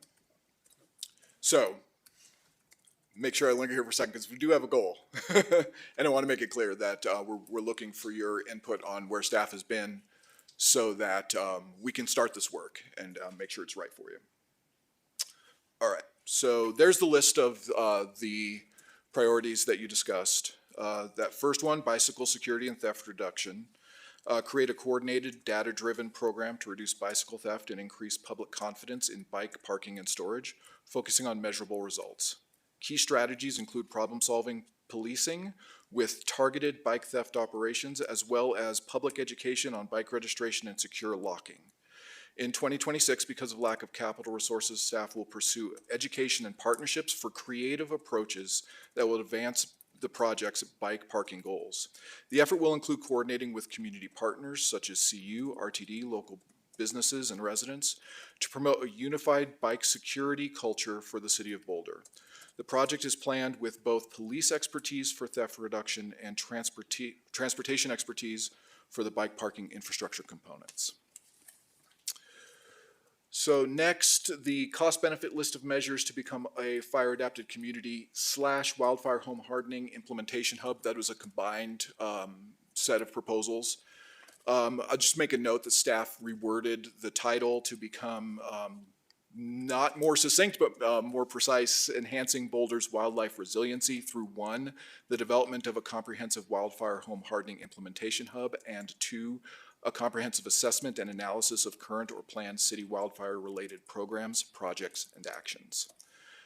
These 2 projects advance Boulder's wildfire resilience through leveraging the city's 10-department wildfire resilience team and building on the 2024 Community Wildfire Protection Plan and its follow-on implementation plan to encourage and strengthen homeowner action and prioritize, accelerate, and measure city-led wildfire mitigation efforts. Next is exploring our new authority to modify the tip credit. State legislation passed in 2025 allows jurisdictions with a higher minimum wage than the states to adopt an ordinance that increases the local tip credit as long as the resulting tipped minimum wage is not less than the state's tipped minimum wage. In line with the city's goals to support economic vibrancy, businesses, and diverse workforce, the project will explore this authority to help inform whether to modify the city's tip credit beginning in 2027.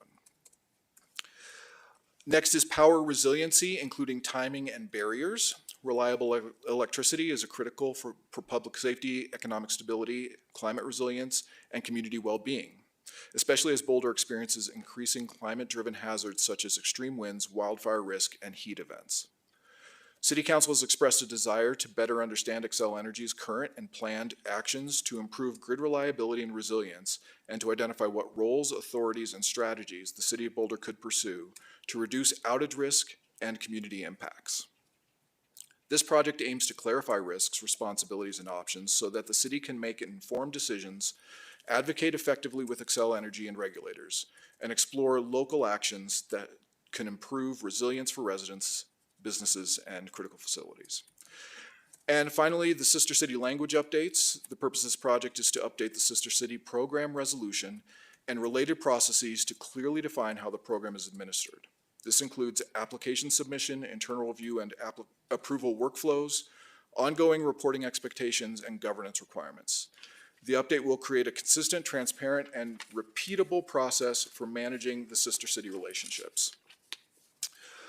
I want to note that work continues on 2 council priorities from the last term, the long-term financial strategy and the Boulder Valley Comprehensive Plan, so we're also monitoring those as well. And you'll notice in the memo that we identified a lead department for each project. Just want to clarify, it's important to know that each of those projects involves a team across multiple departments, and specifically that most of the projects will involve our communications and engagement department and the city's attorney's office on some level.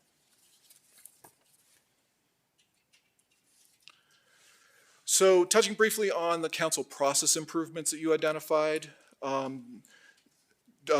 read quickly through our descriptions here so you can have those in your mind. Board packets timing. When packets are delivered early due to subject matter that is long and complex, staff will also post them on a hotline. CAC request criteria and tracking. This process improvement aligns with work that is already underway. Staff are working on a formal method for council members to submit and track CAC requests. Regarding historic designation decisions, per your discussion, staff will use our discretion to review options for processing historic landmark presentations. As part of the review of the historic preservation plan that is anticipated for this year, staff will also examine the type and amount of information that appears in presentations and look for additional streamlining where possible without compromising the requirements of the quasi-judicial process. Staff does not recommend changes to the process required by city code, as it will be a high amount of effort with little impact on streamlining the process or saving time in meetings at this time. And this year also, staff will begin exploring a mechanism for council members to provide ongoing input on study session topics to select when they are in openings in the agenda. And shorter council meetings. Council asked that CAC make a concerted request, made a concerted effort to not schedule meetings past 10 p.m. except in rare circumstances. And a note on that last one on the list, it was decided not to move forward in creating a new, more formal way to host debate among council members. So before we move into questions for staff and your discussion, I just wanted to identify next steps. Our project teams will be finalizing project charters based on tonight's feedback and begin work on all of these priorities. The city manager's office will support teams on project management, tracking progress, and reporting. And then we'll be taking that reporting back to you on individual projects, as well as summarizing overall progress through a dashboard like we did in the last term. So I can hand that back to you, Mr. Mayor, and we can take questions. I want to point out that we have several team members here and online to make sure that you have your questions answered. And Nuria, did you want to? Yeah, Mayor, before you go to that, I just wanted to clarify a couple things. One is I realize the memo lists perhaps Title IX as a 6th priority item. We had said, as the presentation shows, 5. I want to acknowledge, however, there was a lot of conversation about the potential rescoping of Title IX, and I believe, and staff can correct me if I'm wrong, we certainly want to take a look at what that looks like in the future. If at the end of the BBCP process, there is an opening for staff to consider, they want to lean into that, but I want to recognize that that is not, that we did not count that as a priority at the staff retreat. The other thing I want to say, and I know that Matt, you mentioned that there are council priorities, that most of our council priorities, just like all our work, involve multiple departments. In particular, I want to recognize that as we were leaving the meeting and the retreat, the bicycle security and theft reduction, there was an ask to make sure transportation and mobility was specifically included in that. I want to acknowledge that that is actually the case. And in the description as we talk about it, we do intend to make sure that availability of safe parking as part of bike security is indeed part of what we will be talking about. I know there have been conversations with transportation and mobility. We will continue to do so as we recognize that is an integral part of that priority. Thanks for that, Nuria. Questions for city staff on these? I got Matt and Tina. Thanks for front running my question, Nuria, but that does require some extra clarity, and so I'd like to sort of get it. It does say in the packet here that council agreed to make scoping future efforts to reform, rewrite Title IX an official council priority. As it was my recollection, this was sort of like 5.5 because it had sufficient votes, and it was sort of as you mentioned, as time allowed for staff on the backside of the BVCP. I know we're saying that here. It would just be nice that in our documents we confirm that so that 9-10 months from now when we're having this discussion, we can look back and say that we're all clear on the same page, that, okay, hey, we're done with this and staff can move forward and we don't have to then relitigate or you don't have to review hours of film. We just have it in our documents and we're all on the same page. So I think it would just be nice to get it right now to future-proof us so that staff has that direction when the time comes that we're done with the BVCP, that they could embark on this process. Is that a fair request? I appreciate that, and under the guise of time I will never get back, which is what I say when I go back and look at videos, I would like to not do that as well. But I do also want to honor the collective body. At the meeting, we did talk about, certainly it got 5 dots, and we were talking about what does that look like with Sister City getting 6. And we limited, at that time, the priorities to 5. There was certainly, just like we have done in the past with other priorities, if and when time allows, these are things that is on council minds. We have not in the past included them as a formal council priority, but we have listed them in the memo as something that staff, that council talked about, that mentioned, and if there is time, we will get to that. So we can certainly amend the memo to reflect that. If council wants to take a different direction today collectively, then we will have to have that conversation and certainly would invite staff to do. But I want to honor the retreat itself. And that's really all I'm asking, because it's under the section of what we didn't approve. Yet we gave it the caveat if time allows. We didn't give that caveat to any other of those priorities. Yep. And I think we can reflect that. To have an asterisk to that to say, if time allows, this is something staff would embark on. I'm just sort of, I'm not trying to force fit anything. I'm just trying to honor the conversation we have for just accuracy for future proofing, to save Nuria hours of YouTube watching. I appreciate that. We can certainly reflect that. Great. Tina? Yeah, I just wanted to offer a comment for the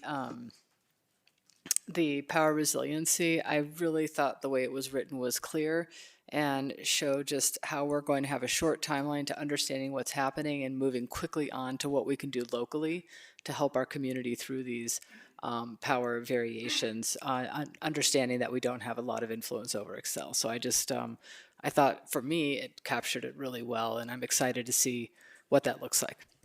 Thanks, Ryan. Then Tara, Rob. Thank you, and thank you, Nuria, for developing the bike security concept a little more. And I'd like to just pick up on that. And I know this is questions, so this will be a question. I think this one was I think maybe a little bit confusing because there were actually 2 proposals and there was a merger of it. So what I'd like to do, I talked with you, I've talked with Blythe to try to just clarify a little bit what the sort of plan is around bicycle infrastructure. So if I could, I'll just say a few quick things and then ask if seems like I've got that right. And then if council colleagues want to weigh in and see if they see it differently, this maybe I think is a good time to just get that done and off the desk. So the first thing is a goal of the Bicycle Security and Theft Reduction Initiative is to improve the bicycle parking experience in order to increase bicycle use. And that was in both of the proposals. The second thing is that a main pillar of the Bicycle Security and Theft Reduction Initiative is bicycle parking infrastructure that's informed and led by our expertise in transportation, network design, and user engagement. And you did point to that. That includes short-term and long-term bike parking, which we have developed in city code, and we have design and construction standards around it. So there's a lot to build from to sort of make that go forward. And then the final thing is definitely acknowledging that at the moment, we don't have resources to focus on a capital project in 2026 for bike parking infrastructure rollout. But there is a lot we can do with education's partnerships and planning to advance innovation. That includes creating a beacon to all of our community members about what good secure bicycle parking looks like, creating a structured feedback to hear from the many community partners who care about this, and then making sure with the BVCP update, we're incorporating the best that we can into that. So I just wanted to offer that as some of the things we talked about and see if that comports with what you're thinking and give others a chance to thumbs up or down any of that. It is Councilmember Shuhart, and unless there's any additional information from staff that wants to provide, I do believe this is what we spoke about. We spoke about it with the Director of Transportation and Mobility. I think it captures some of the conversation we had at the retreat and certainly other priorities that were lifted up. So appreciate that.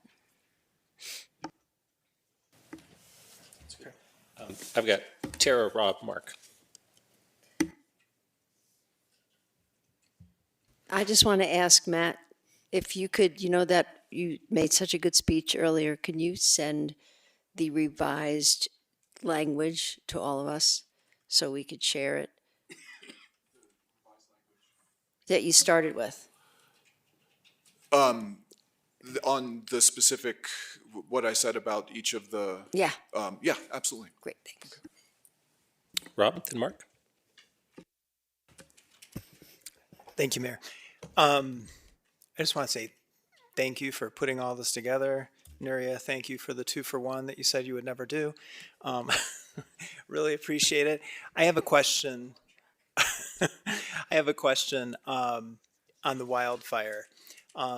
It says the assessment and analysis project will focus on high-level comparative first pass assessment rather than a deep dive, quote, academic analysis or formal economic analysis of any single topic, project, or program.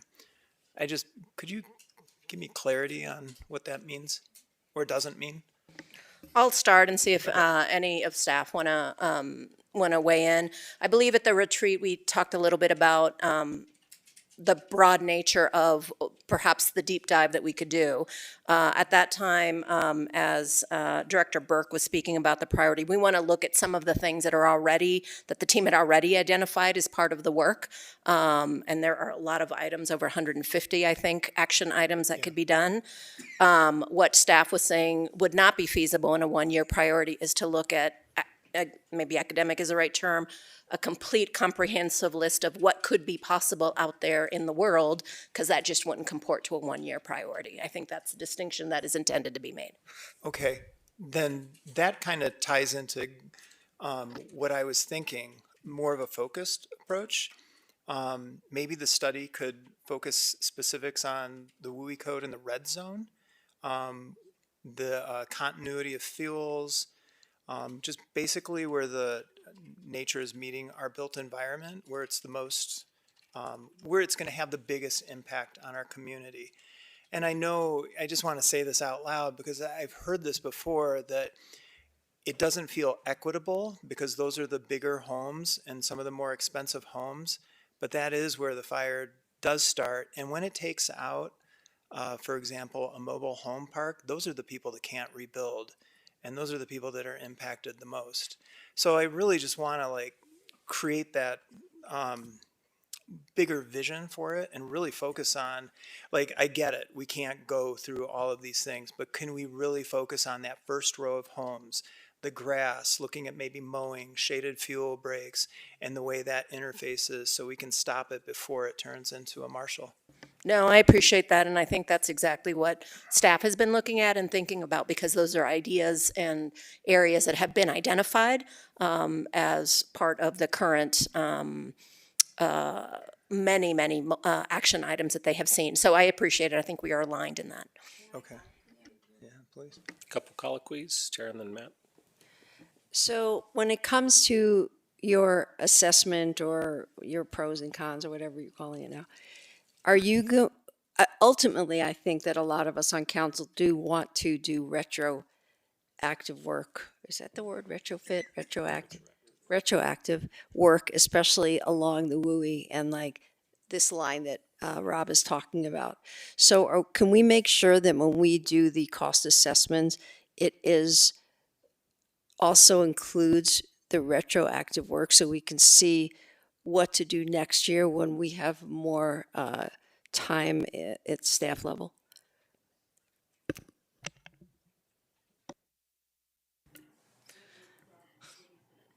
And I will just say, and correct me, Pam, if I'm wrong, I don't believe, and I think we've had conversation about retro work, and that has not been something that council has asked us to move forward, though if in the course of looking at and I correct myself, not 150 actions, but 130. So excuse me for adding 20 to that team that's out there listening and in the land.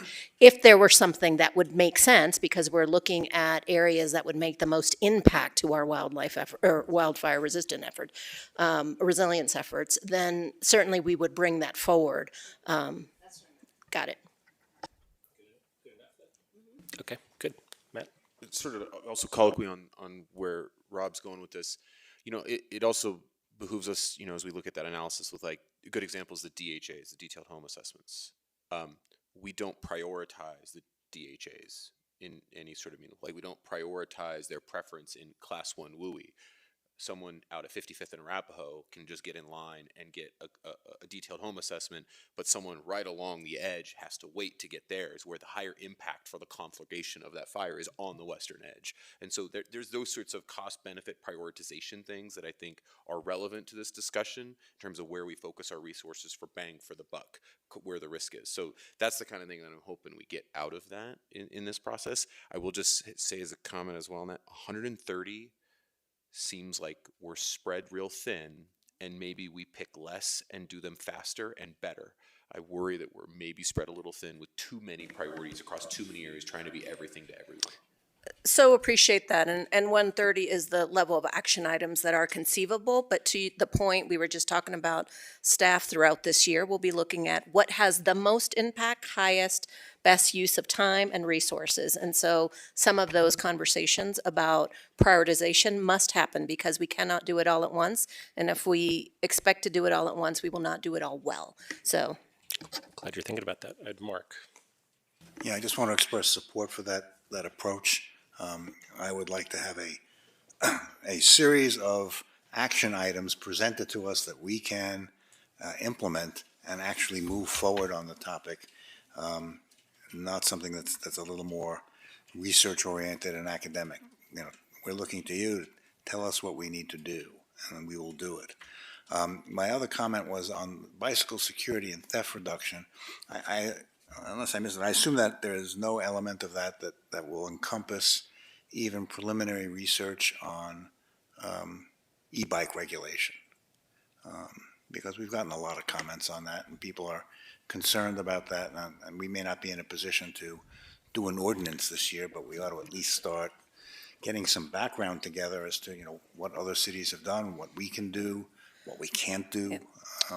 Because you're already working on that separately, right? we are looking at some of that research, and we will see what comes of it. I will say, as the team looks at bicycle security and theft reduction, if they, again, come across something that speaks to regulation in a variety of different ways, then we will take a look at that. But the e-bike regulations were something that were asked previously by council, not as part of the council priority process, but we have a question into legal about that, and we will certainly get back to you. Thank you. I am content. Tina, then maybe we'll wrap up. Yeah, and just one question, just to clarify for people who are watching this. For priorities from last year, and for instance, we adopted the clutch report on homelessness, it's not considered carried over, but how is that work seen in our work plan now? So I'll take a stab at that, and certainly if other staff want to chime in. As we mentioned at the retreat, the council priorities are but one area of the entirety of work that staff have, right? The other work continues in the process, just like we are doing permitting process improvements, or we continue to do the work to implement the clutch report. There's a million other things that the city does. At our last high priority level, we had over 700 some items in our own work plan, let alone the continuous work that we do to serve our community. So those works continue. Nothing of that stops. Good clarification. Matt? Yeah, I have a scheduling question with regards to the priority of around tip credit. I appreciate the detail that staff put in here about wanting to have an ordinance considered to be completed by June 2026. And I'm looking at the sort of CAC summary of sort of the longer term items that are coming out. I don't see this showing up through April, so I'm a little concerned about our timing. If we're working backwards from June, that leaves us really only 4 business meetings if we're truly alternating to actually have a real conversation about that. So I just want to know, is there a plan to have that in the March or April, and it's just not there yet? If not, maybe we gotta hit the gas. Yeah. Oh, go ahead, Mark. Although I was going to say that we have a scheduling exercise. Usually we only show certain items on the council agenda through 6 weeks out and through that quarter, but we certainly already have staff putting stuff into our scheduling calendar so that we know what's coming up and we're aware of those timelines. But Mark? Yep, all of that. Good evening, Council. Mark Wolf, Assistant City Manager. We were waiting for the discussion tonight to confirm scope, and that'll help us understand timeline for scheduling items.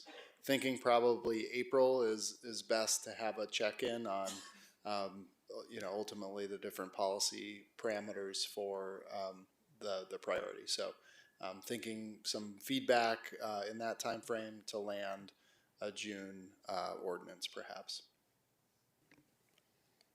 I will just check in with my colleagues. I would suggest maybe a little sooner than that if it's possible. I think just at least throwing out some of the things for staff to work on, because right now there's informal stuff being sent to CAO and staff. I think it's better to have a more formal conversation short about just what are our options that we want to quickly start studying so we don't run ourselves against that timeline. That would just be my suggestion. Yep. Nope, appreciate that. And again, we'll take that into advisement as we look at, there are some items that are time critical for council, particularly those items that involve PNDS, and we just have to accommodate that. If there are opportunities to bring this forward, depending on the timing, and frankly, spring break does those no favors here, we will try to bring that as we can, but we will know a little bit more when we do our own internal scheduling. Okay, that's good to hear, and that you are eyeing the June completion, so good. All right, I am not seeing any other hands raised here, so Matt, is that good enough for the discussion? Yeah, if you've given us the direction that you want to give, then we can move forward with all of our projects. Okay, fantastic. Really appreciate your follow-up from the retreat. No, Taisha's got something. Thank you. So in addition to the things that were approved for the council for the priorities, there were other things that we had discussed that didn't quite make it to approval. And I'm just curious about where those land. So specifically, my request on food systems and some of the zoning that I was told that the climate initiative teams was working on. So just wanting to make a flag of when we would get information about that. The other piece is on public safety, where the council did agree on 2 public safety updates inclusive of all aspects. So that would be the Boulder Police Department, the Boulder Police Oversight Panel, the court, and any updates from the newly developed task force. So just wanted to make sure that those components are not lost. And yes, thank you. Yep. No, I appreciate that, Councilmember Adams. As part of our scheduling exercise, we will be adding particularly the public safety one. We know that was something council asked us to move forward, similar to the emergency management training that we discussed and you had asked for previously. I don't recall right now. I believe we have an ag lunch and learn coming up. And I will have to get back to you on the climate initiatives one because unless somebody recalls that off the top of their head. It was like the A-frame temporary zoning pieces. I think there was something that was already. And then while I'm here, I know that the agricultural plan was last completed in 2017. Just wanted to get an update on, and there's been no comprehensive reporting around that since then, although we have been getting some select highlights.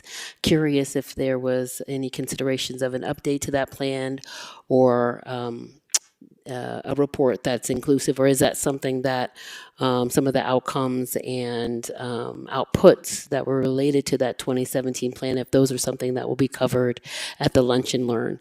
Although I do appreciate that, unfortunately, that Lunch and Learn is not necessarily open to the public. So I would also be interested in where is the public opportunities to learn more about our agricultural portfolio and food access. Thank you. So appreciate that, and unless I've got staff members who can talk a little bit more in detail about that, we'll have to get back to you.